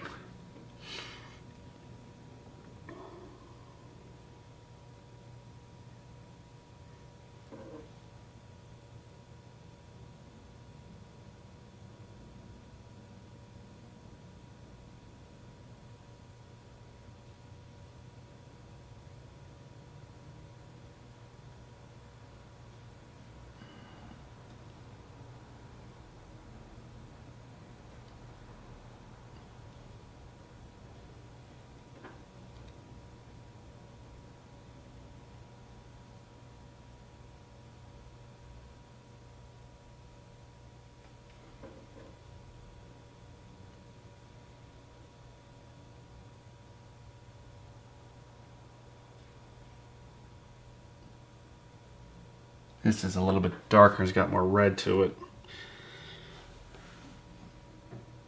I'm gonna increase the flow, add a little oil to it, maybe darken it up with a little bit of black.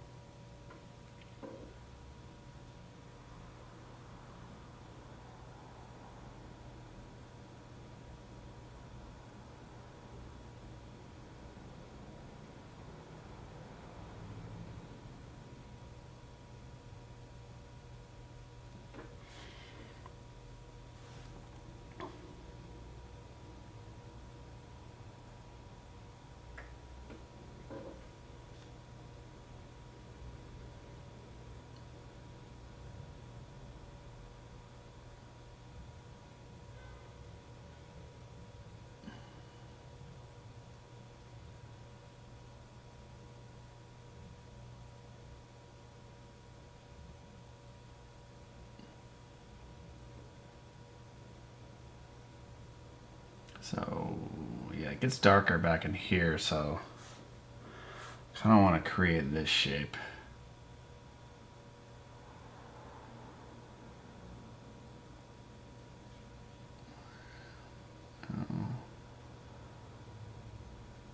I know it goes like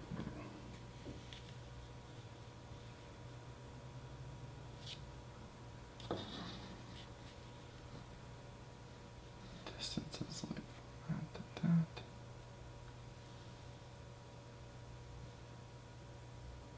Oh, we got it right actually.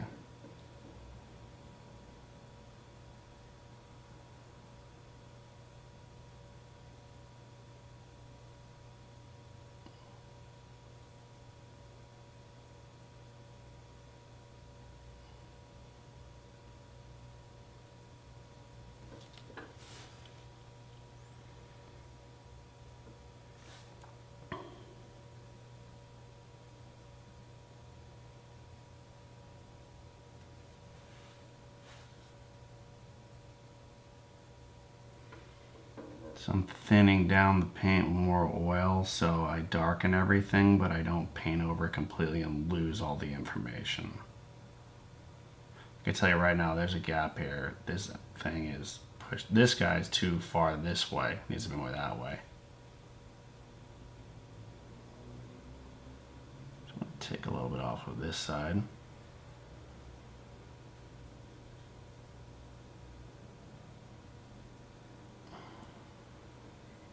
Since it's thinned down with some oil, everything else underneath will still shine through a little bit, and I'll still have that information there. Had I not used that much oil, I probably would have lost a lot of the information. Come back in here, push that oil around really gently to soften everything, all the work that we've been doing. Kind of pushing around in all these different directions, barely hitting the surface.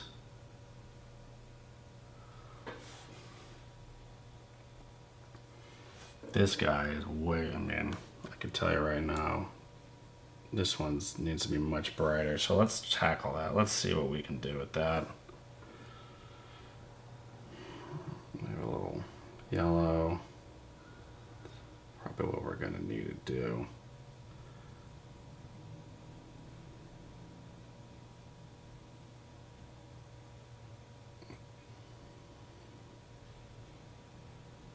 Is this gonna look too green? It doesn't look that bad, actually. I think it's more yellow and more orange.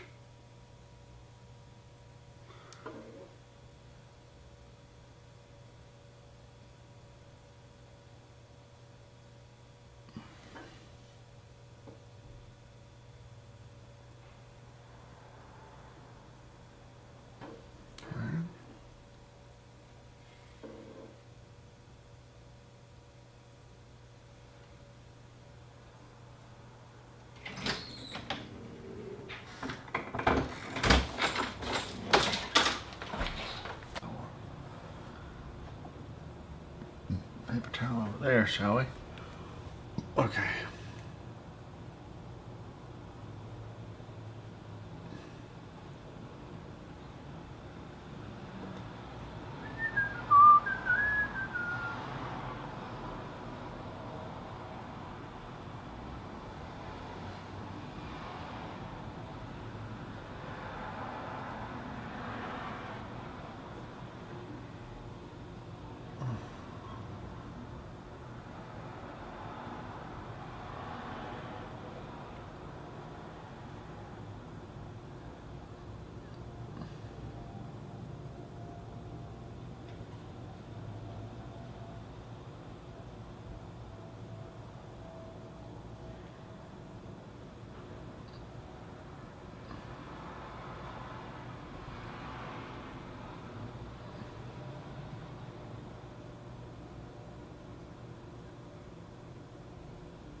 Getting a nice soft transition in there.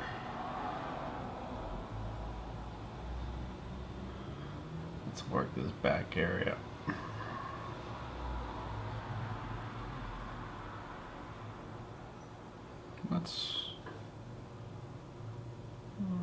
This part needs to be up a little bit higher.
Okay.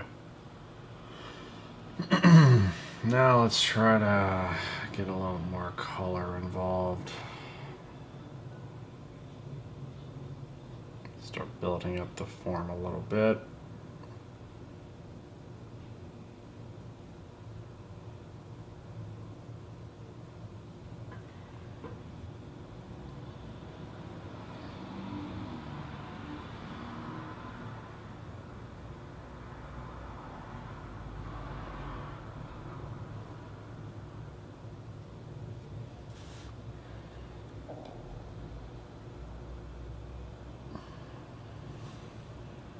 Actually, I want to just fill in this line right here, just because it's just sticking out to me, and probably my impatience getting the best of me, but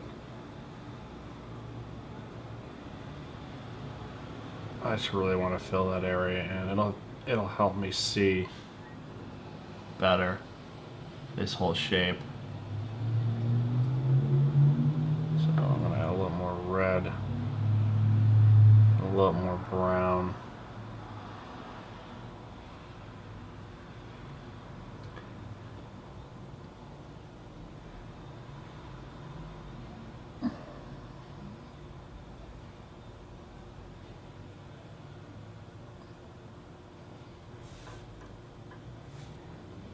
More brown.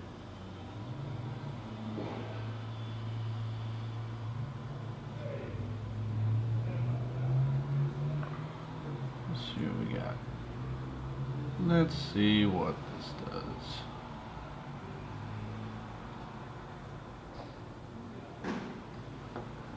Okay.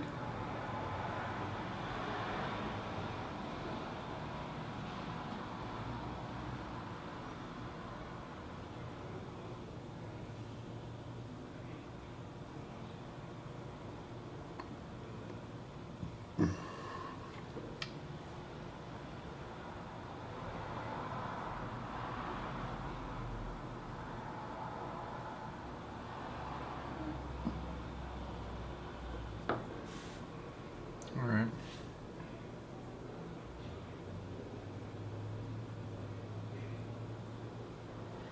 That orange should make this pop a bit. I'm gonna cover all that up because I know all this is actually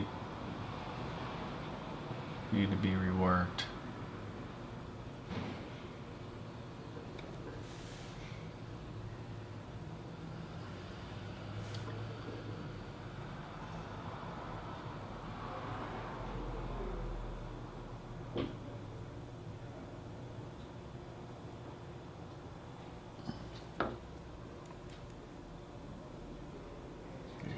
Orange in there. So I'm gonna add a little orange to it. This corner here. This orange is gonna make the value pop a little bit brighter or lighter, and shift the hue to make it more chromatic.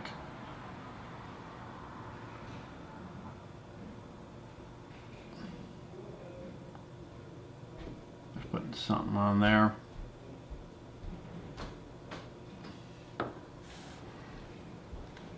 Okay. Make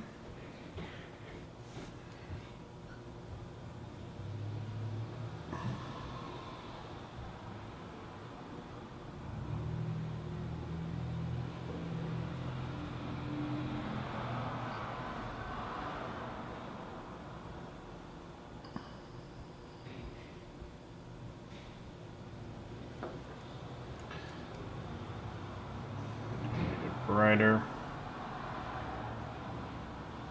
More orange. Increase the value, then bring back in more chroma.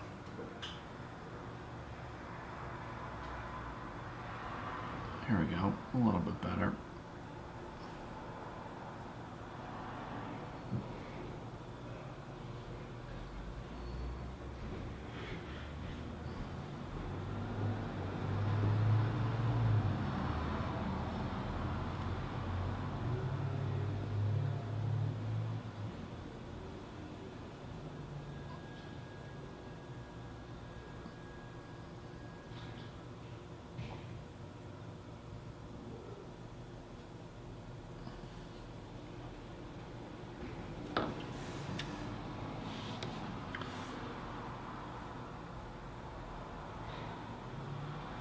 So I'm slowly building up the form here.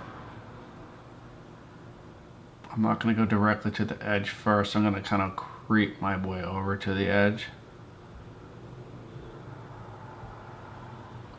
This point doesn't need to be perfect. I'll go back in when it's dry and take some black and crisp that line out a little bit better. But now I'm kind of just redefining my shape and slowly building up the value of where it needs to be.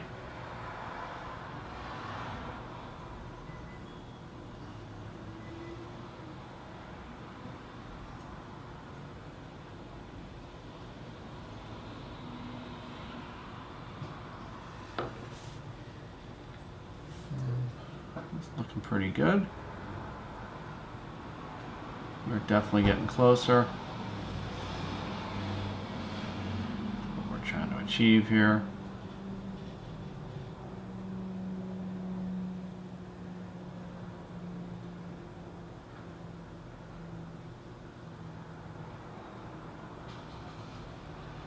Just building up the form by value. Building up the value. Background to foreground. Light to dark. Or in this case, we're not doing light to dark. We're doing dark to light.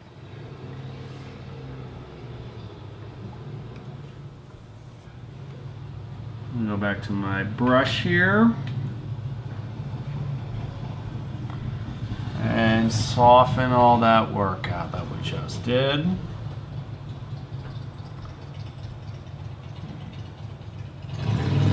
Soften up. Soften up the edges.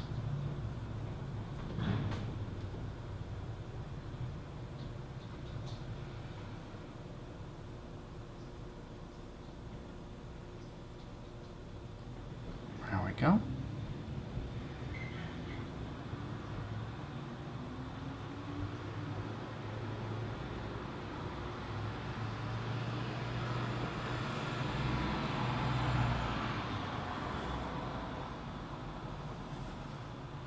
I think what I'll do is I'll just keep building up this highlight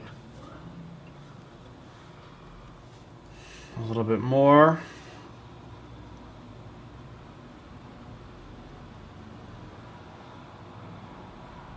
Let's see what that does.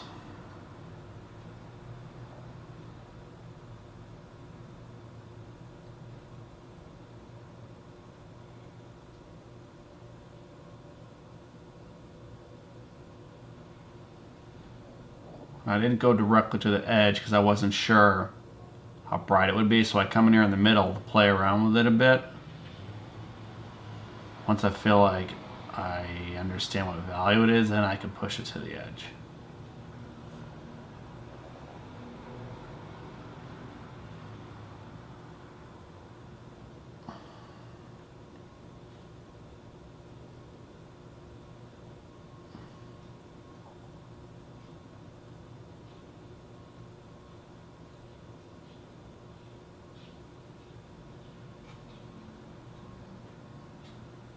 Going to play with the paint that I already have on the surface.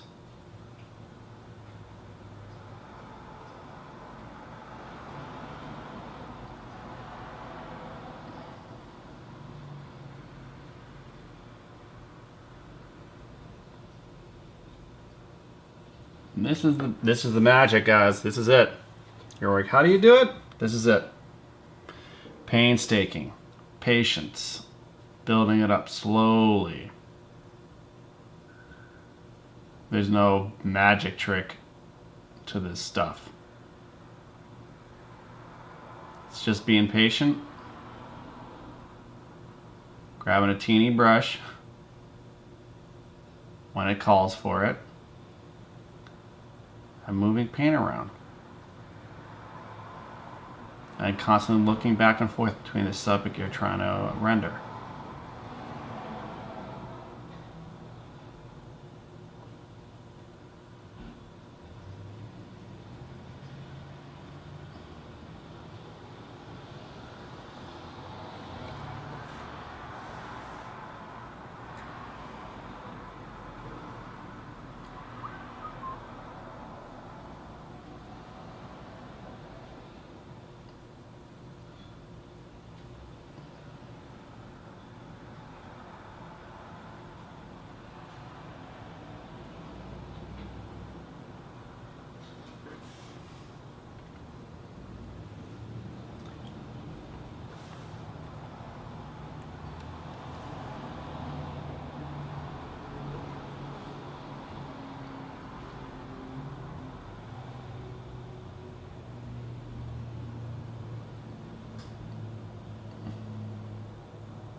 And here I know I'm going to need a lot more color.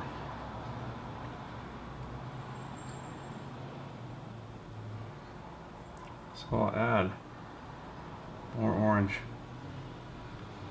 to pick up the chroma.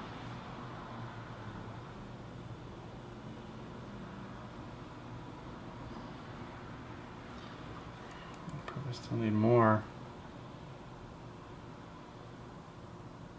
Maybe darken it a bit.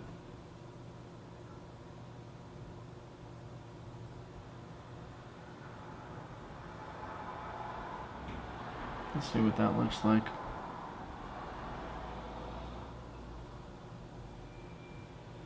Just a little bit. Come back in here with my white, desaturate it. Kill that chroma with the white.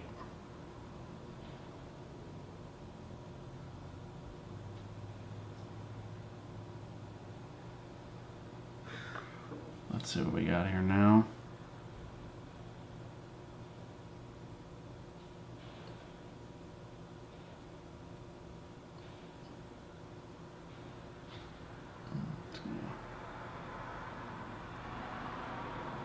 Dance that around there. Grab some more brown, black.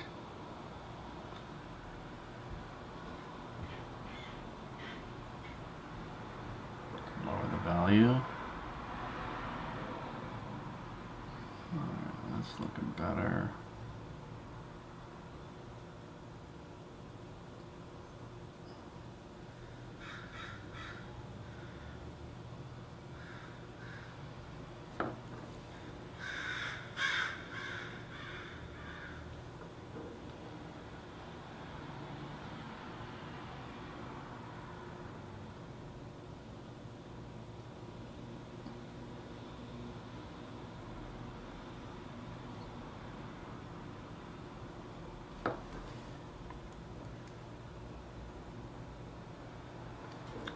Oh, we're getting a little bit closer, aren't we? I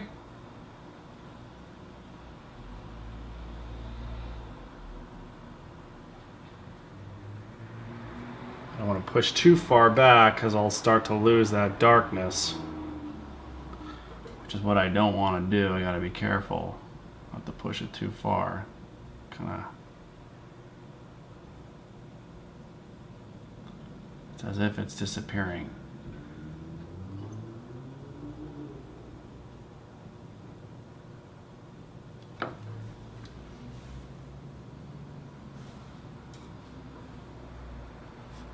This is starting to look pretty good. Slowly soften it up. Eliminate those brush strokes. Best of my ability. Soften it all up a bit. Give the illusion that it's coming from something dark. I could wait for this to dry. You know, the next time I want to come back to it and keep on building up the whites. What I'll probably do is wait for this to dry to kind of glaze in this kind of richer color here, or I could seriously tackle it right away. It's really up to me how I want to approach this. It's how much work do you really want to put into it, being tedious.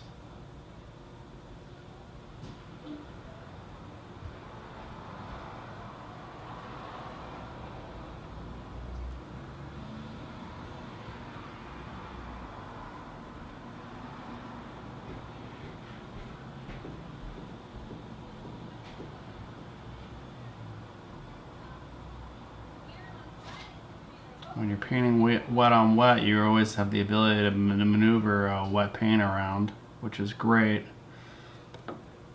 But sometimes you don't want to have that. Sometimes it's easier to work on a surface that's completely dry.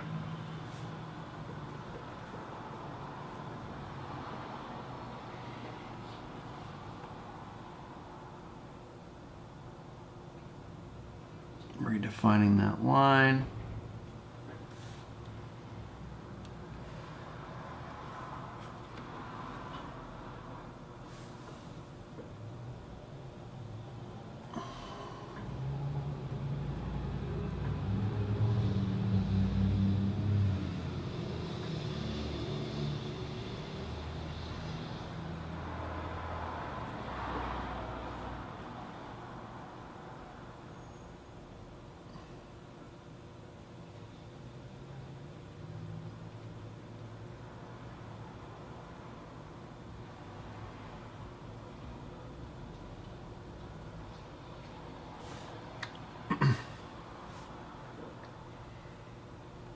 So what do we got here? What do we got here?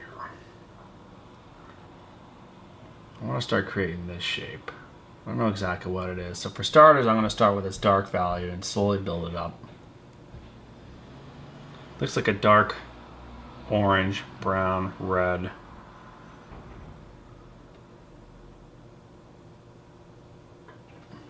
Let's see what we got.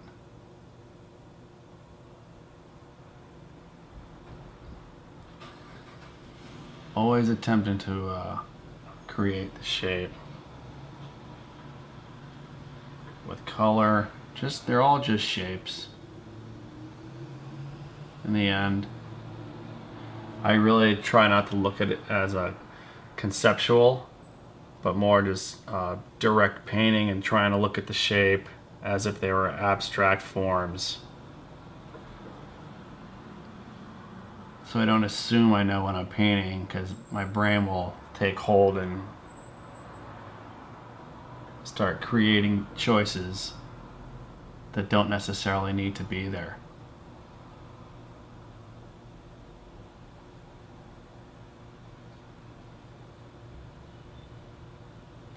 So right now I'm just doing what's underneath. I don't want it to be too bright. Let's slowly build up.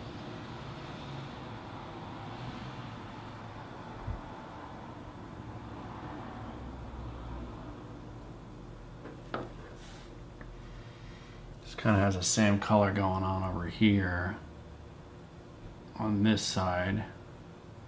I'm going to recreate that black to kind of close off that shape. Let's see, like here.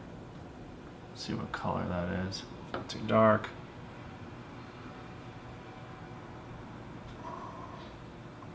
I'm going to mimic the color around it.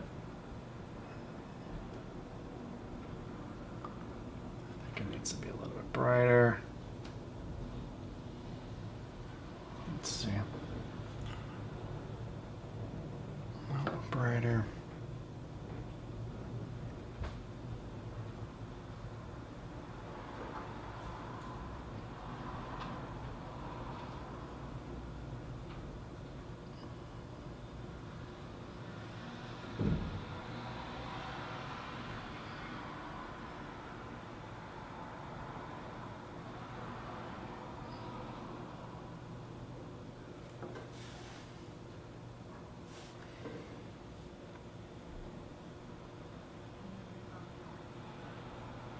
I know I need to do something about this area right here. It's like we got a nice kind of light green thing happening on here. I don't know what it is.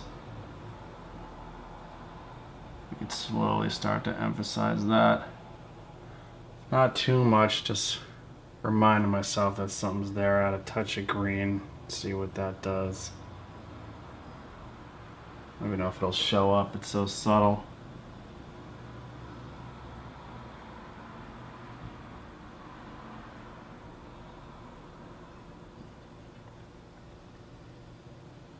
Yeah, we can just soften that up. Start building up the orange, dark brown, orange. Start building it up, the value, slowly.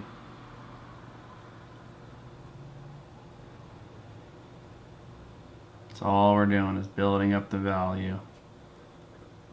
Let's get a little more chroma with that value. Increase chroma.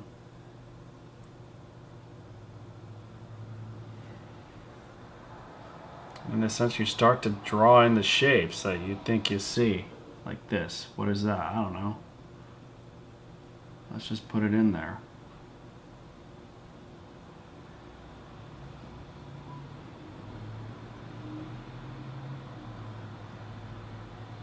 Like there's a whole lot going on right here.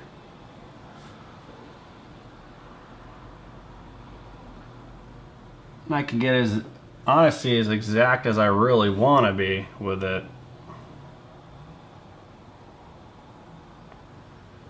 Right? Let's see how far we can push it. Like I know it's brighter over here, so let's just make this mark in this corner. It's a little bit brighter. And then it comes back here. Let's just make these shapes. It looks, honestly, it looks like a weird S. So let's just put it in there for now. We can always hide it and dumb it back down with a dry brush, right? We got a little triangle. Let's make a triangle at the tip of that point. So I'll probably go just about right there. Let's just make the triangle. What the heck? I think it needs a little more yellow. Increase that value.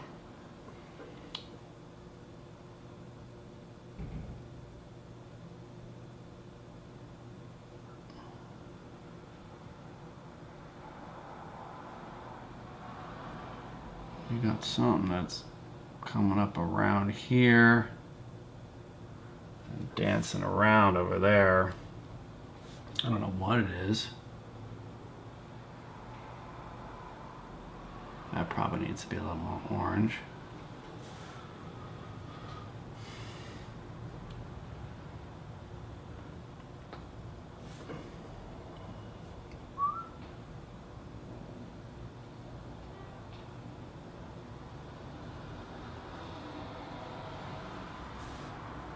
We could darken that other side to give this more room. Let's see.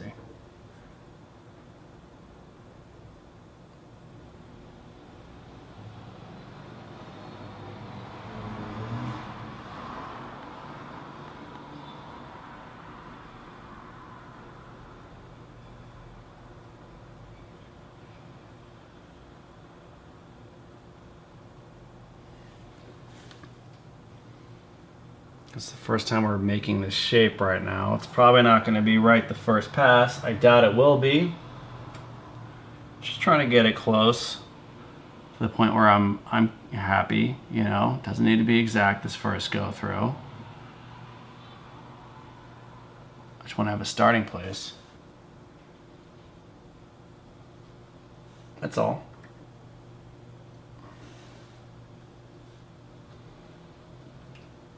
We can tackle this right now. See what that is.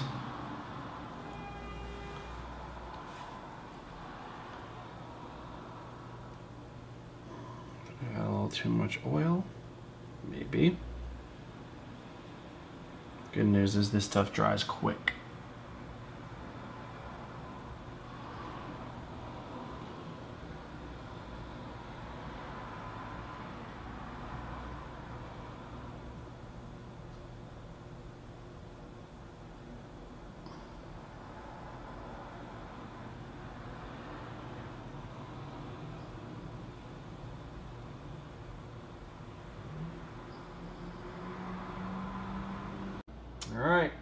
All right. Another exciting day on the canvas here. All right, so as you can see, we took a break and we let the area dry a bit. And our medium of safflower oil and Galkid are really coming into play here. It's allowing us to attack these areas and really not have to wait for very long for it to dry. So since it's dry right now, what I'll do is I'll once again apply my surface, some medium, rub off the extras, and be very gentle when I do this once again, and just brush on top of the area that I'm going to paint with my medium. And I'm being very gentle with this application because I don't want to smudge any paint. I usually move my head around to kind of catch the glare of light to see what area I haven't touched. It looks like I've gotten the area pretty good. And I'll come back in with another brush and honestly just kind of move the oil around a little bit more to thin it out, push it around. Being very gentle not to disturb the layer of paint. And honestly, with this fast dry medium, it really does a great job of sealing that layer once it dries. Yeah, and now we're ready to paint. So essentially the process has been refine, refine, refine. And that's exactly what I'm going to do again on this pass. I think right now what I'm going to try to do is work this area. So I'm going to try to figure out a nice medium. Try to come up with just some local color to match this swatch. So I don't know exactly what that's going to be, but I'm going to start trying to establish the value first. And I don't know how close I'll be, but right now I need to make a guesstimate. So I'm going to grab some of my grays here, warm it up with some brown.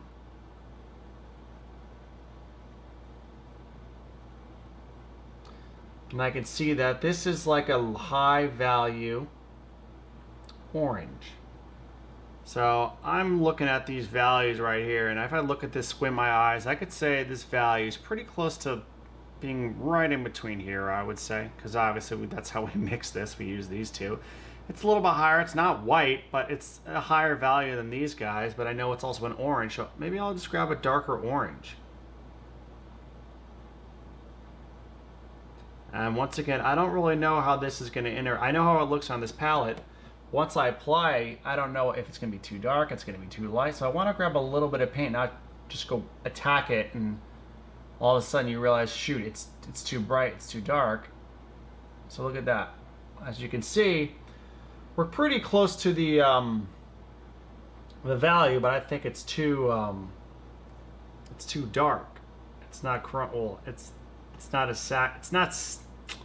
not as chromatic as I'd like it to be. So I'm going to start grabbing a little bit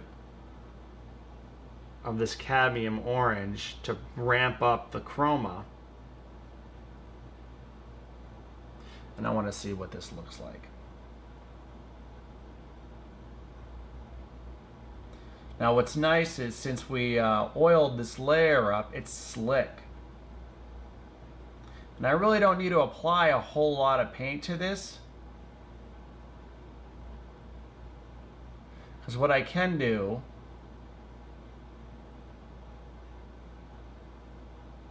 and it's no secret, as I've been showing you guys the whole time, I could take a little teeny brush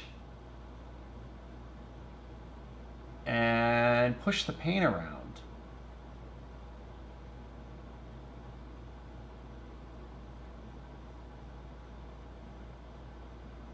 And that's what you really want to be doing. Apply a little bit of paint to the area, not to overdo it. I mean, subtlety is the key. If I were to go in and globbed on a whole lot of paint, it would be tough to remove it all. I mean, well, maybe not tough, but it would be a pain in the butt to remove it all. So why not be conservative?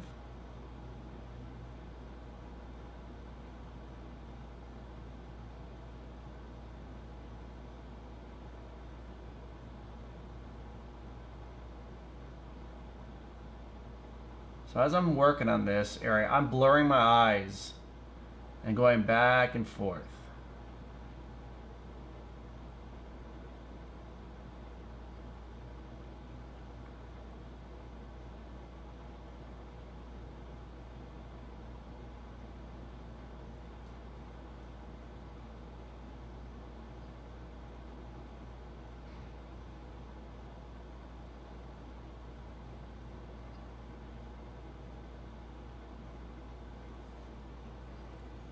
The key is not to overemphasize the values. You just want to be really subtle. Subtle shifts are what really brings out that realistic look when it comes to painting photorealistically.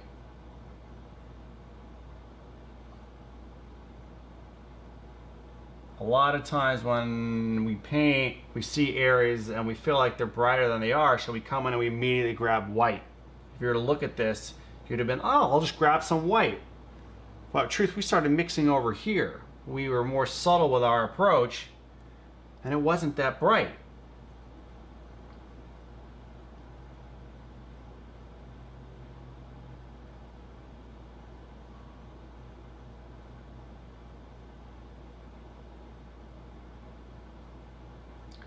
what I'm going to do is I'm going to, in between here, we have a little bit more chroma and it's darker. So I want to grab this darker valued orange, apply it to our mixture. Just a little bit more chroma. I want to see how this is going to interact.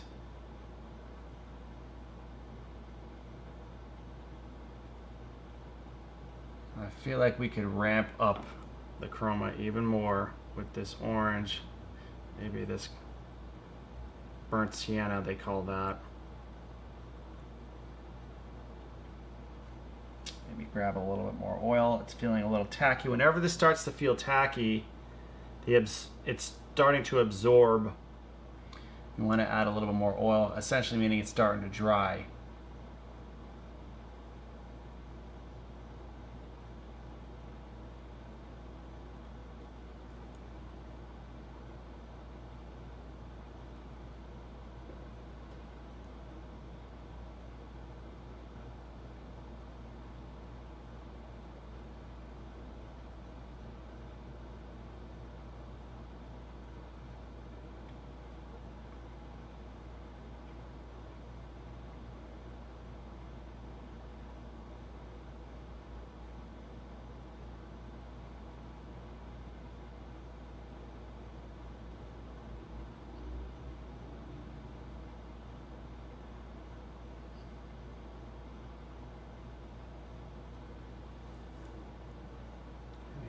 Ramp up this value here, a little more white or value.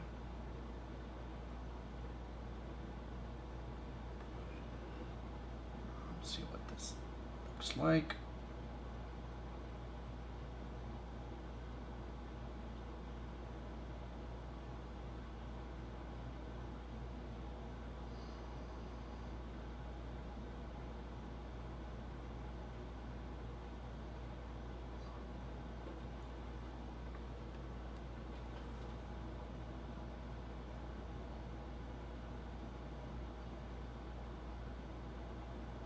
I'm just blending all this together.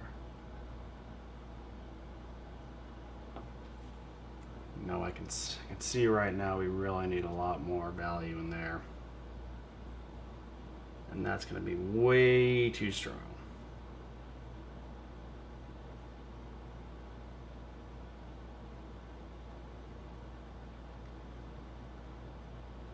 Let's see what this looks like.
I applied a little too much medium onto this surface, so I feel like I'm just swishing it around honestly at this point, and it's not really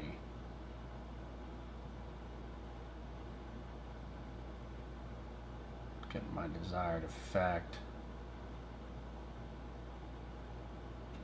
As you can see, I feel like I'm just pushing oil around right now there, so maybe what I'll do is I'll wait for that to settle a bit and come back.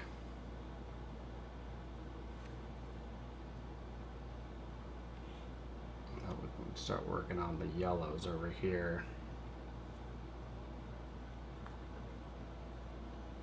Come back with a different brush.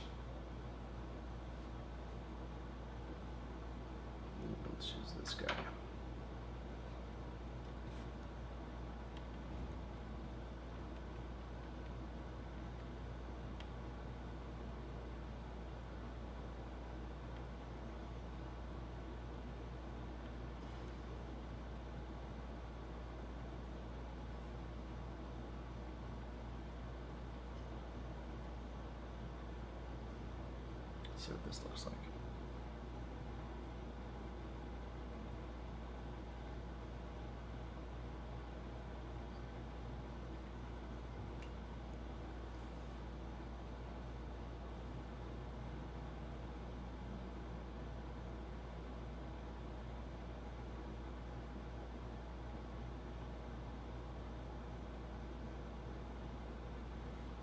It's looking a little bit better.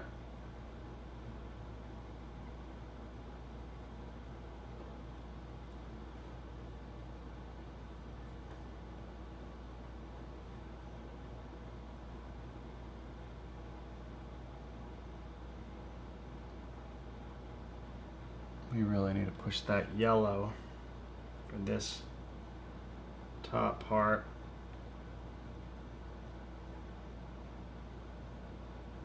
Let's see if I push this color too far.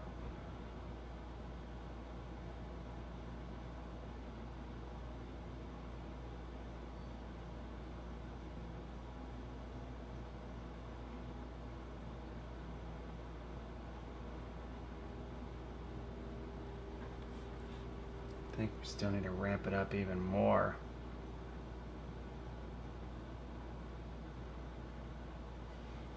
Let's see.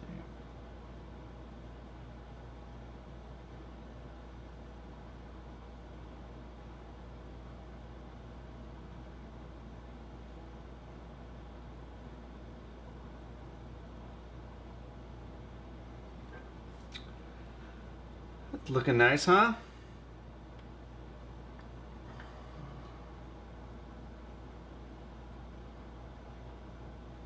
Just getting the areas to pop a little bit more.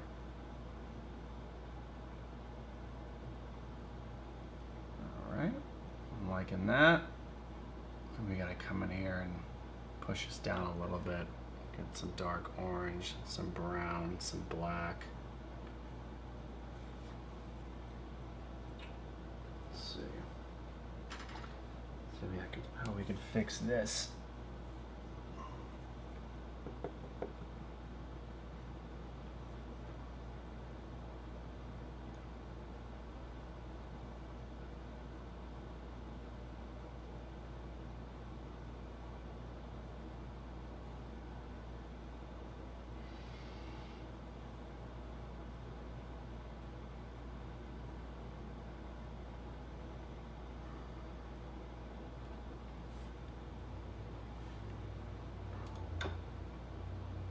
Felt like this shape was off. I'm trying to pronounce this triangle shape a little bit more.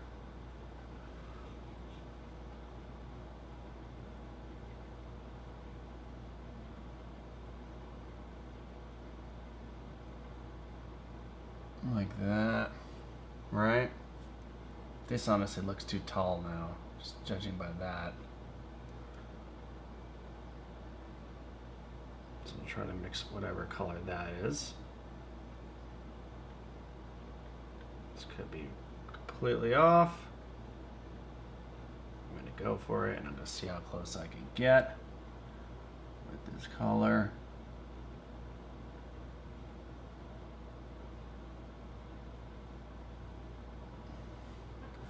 Like, I know no one else is really gonna know the difference, to be honest with you, but I kind of like to see how far I can honestly push these things. It's fun to me, it teaches me how to be more disciplined.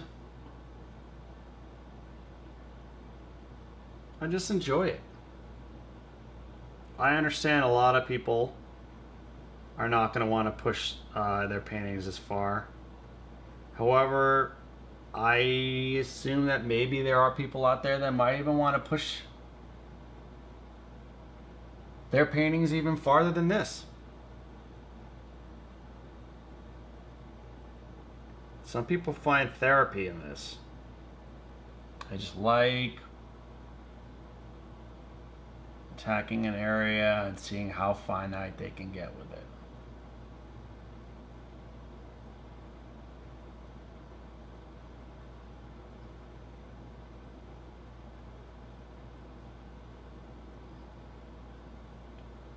So I can tell right now, I feel like I may have put too much oil on this. And I need to be really careful with how I maneuver the paint. You gotta be really delicate here, because you're gonna leave brush strokes, and that's kind of what I'm trying to avoid. Sometimes it's so hard, it's almost impossible.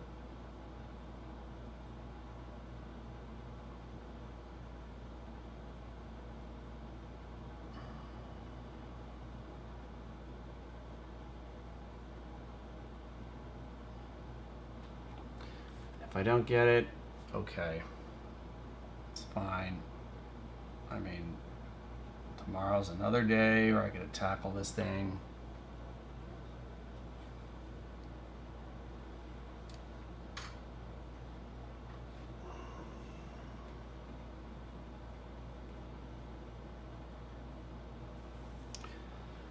Sorry about the commentary. I know it's not. It's just tough painting and trying to concentrate at the same time. I kind of explain to you what's going on. I wanted you guys to kind of come into my world and really see how I break this stuff down.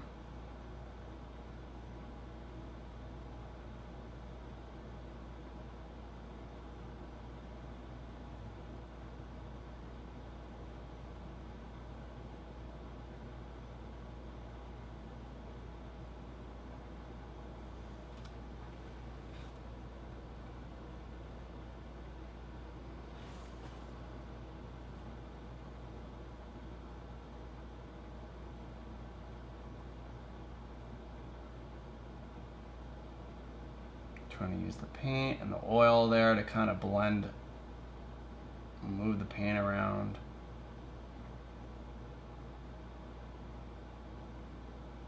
Oh, don't want that.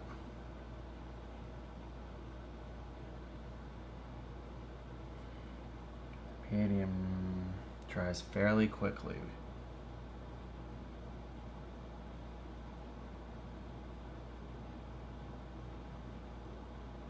Kit dries fast.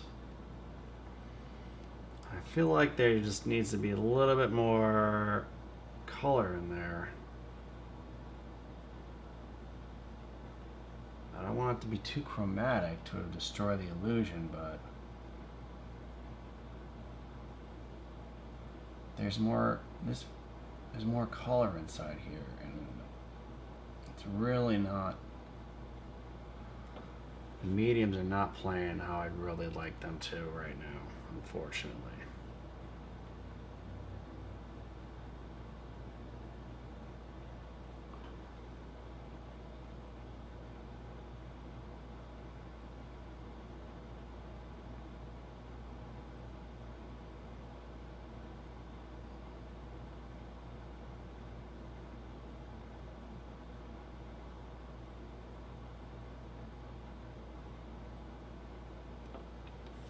It's looking a little bit better, huh?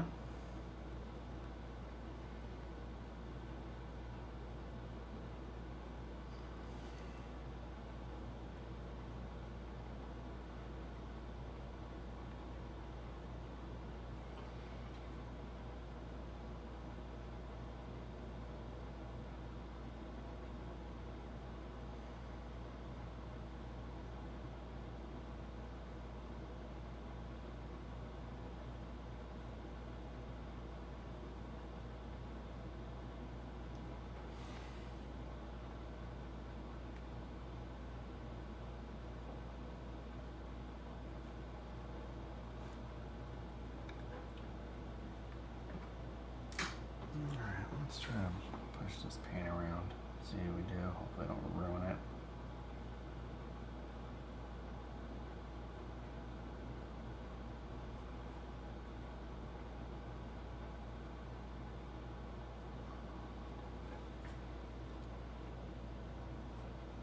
Cool. How thrilled am I with this? I'm not like too thrilled, to be honest with you. Something about it just doesn't feel right. It's the oil interacting. It's too tacky. It's just bothering me. Sometimes you have these days where your painting is just not doing what you want it to do. I feel like I'm not moving the paint around very well, which is annoying. So with maybe use less medium, get more paint. Maybe that's the answer.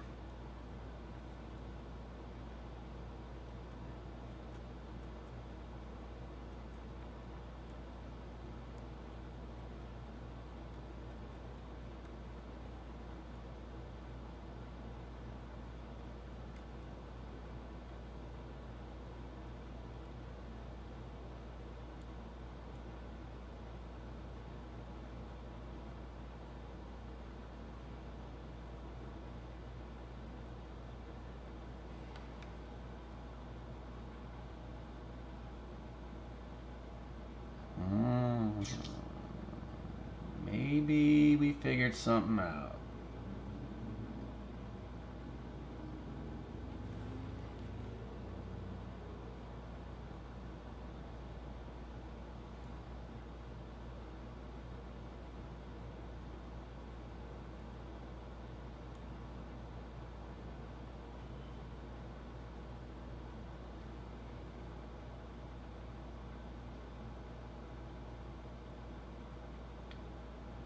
See, I broke one of my rules. I like to go background to foreground, dark to light, and obviously you can see I ramped up the lights.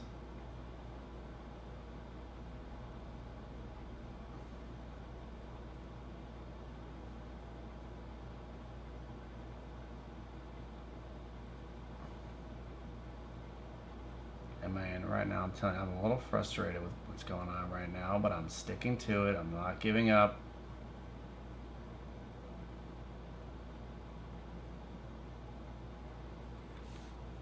Trying to maintain this illusion. Like, there's a lot more color in there. A lot more color.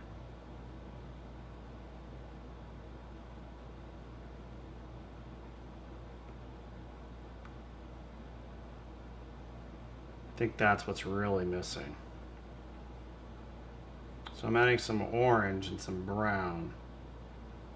Let's see what this looks like in here. I'll tell you right now, that's way too bright. I'll try to add some black to it, some more brown. Add a little oil. Black, brown, orange, orange, orange.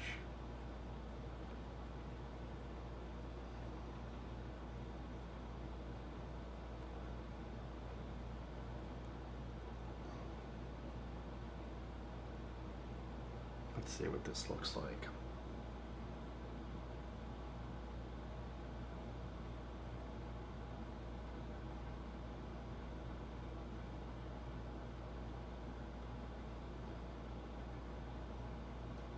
That looks better.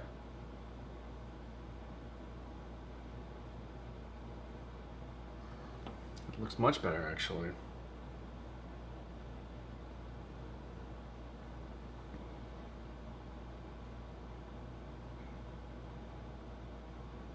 Grab some more orange in here. A little bit of a lighter value to bring it into the light.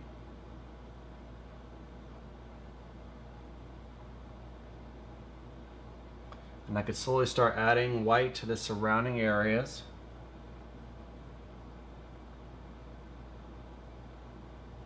As I try to build up this form from dark to light.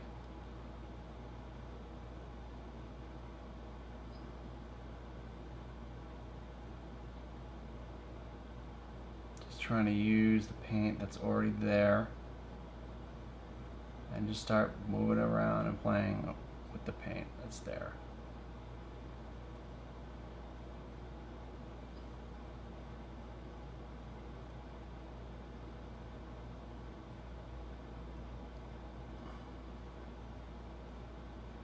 This is essentially what goes into my painting, at least. And I know not everyone's the same, but for me, this is what I do with my paintings. They can be very, very, very painstakingly slow.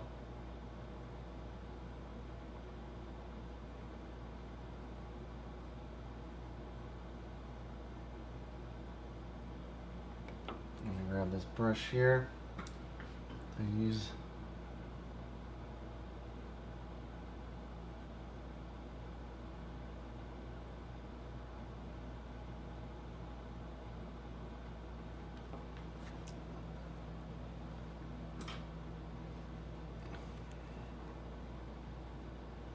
I know you guys can see that.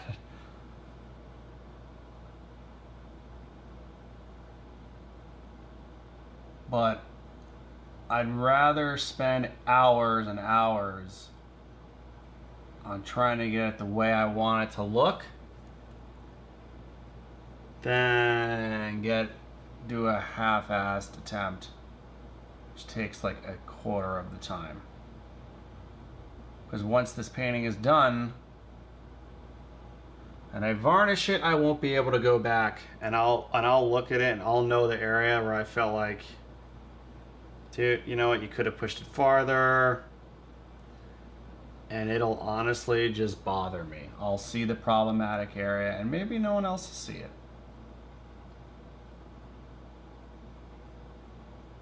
But I will. And that's what matters to me.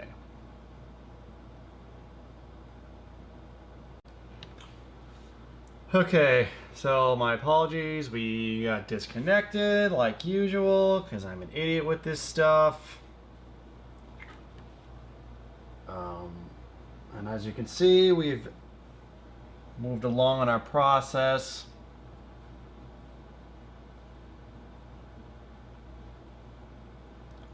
Just gonna blend that away. So gotta be very careful with this area, blending a really bright white with a dark area. I don't want to disrupt the black. Hurt the illusion of the shadow. We have a little shift to orange.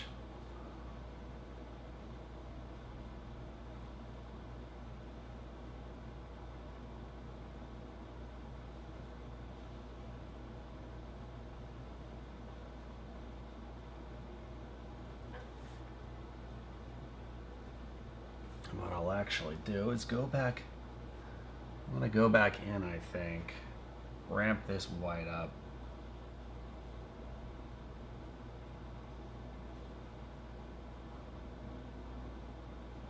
And go back and darken the dark area. With maybe some nice red or a little bit of orange. Just darken it up with some glaze, just to kind of define that edge. And I'll tell you exactly what I'm talking about in a second. Right here. Increase the contrast and the depth in here. Let's see, it's too bright. More black in there.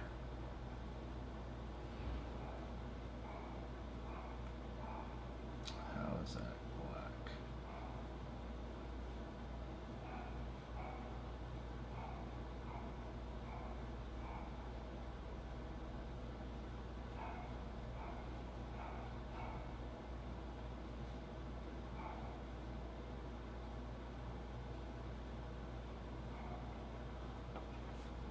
Very cool.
Wow, that's wrong. Oh, gosh darn it.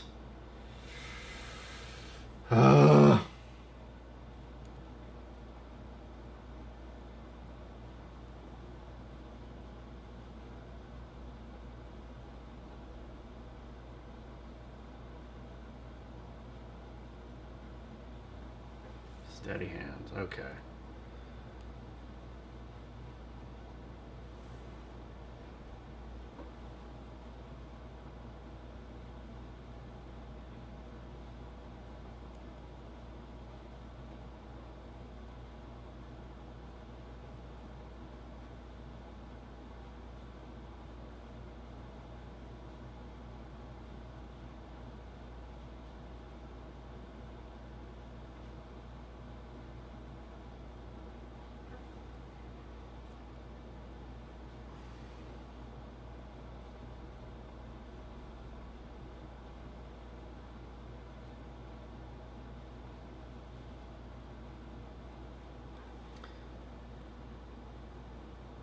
Alright, I think we're almost done with this.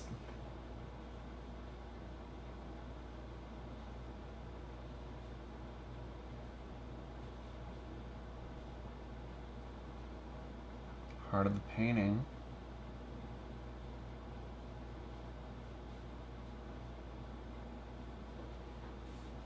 I seem to be happy with the area. What we could do is try this. That's the last thing I really want to try because I'm not so happy with it. I didn't have the right colors out. Let's see.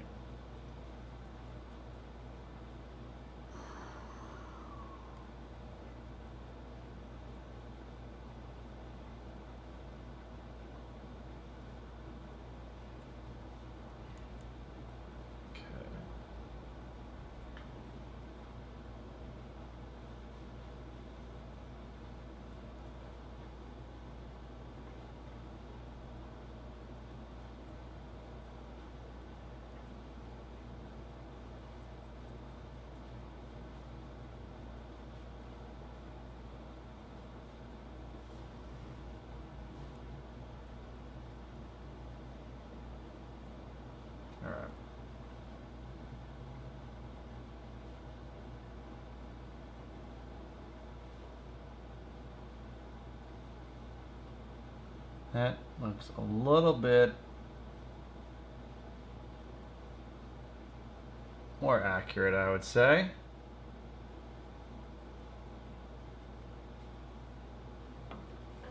I don't want to accentuate it too much because it's so in the shadows and I don't really want to bring so much attention.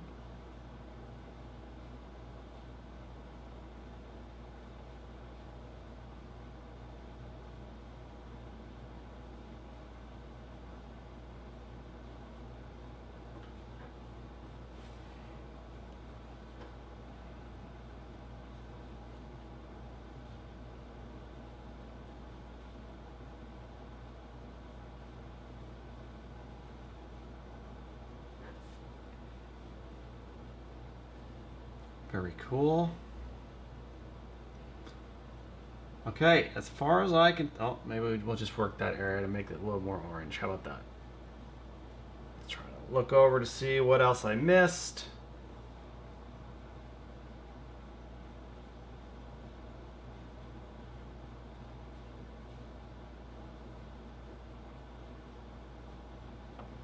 These nice bright chromatic points are really what make the painting pop. I don't want to miss an opportunity to do that.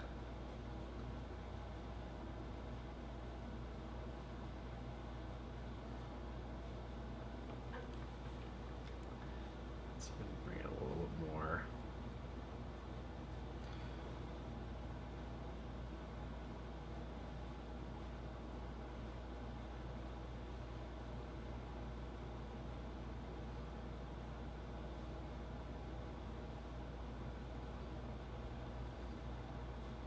That yellow can be ramped up even more in that corner.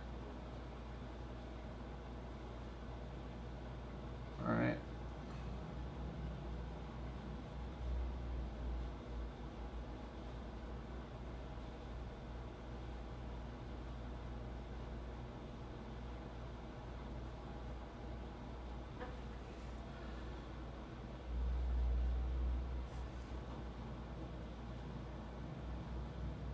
right.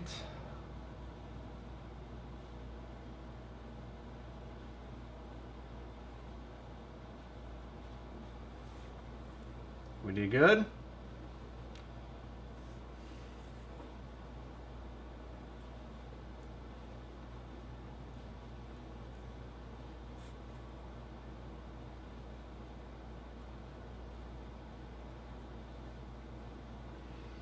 All right. I think we're good. I think we're good.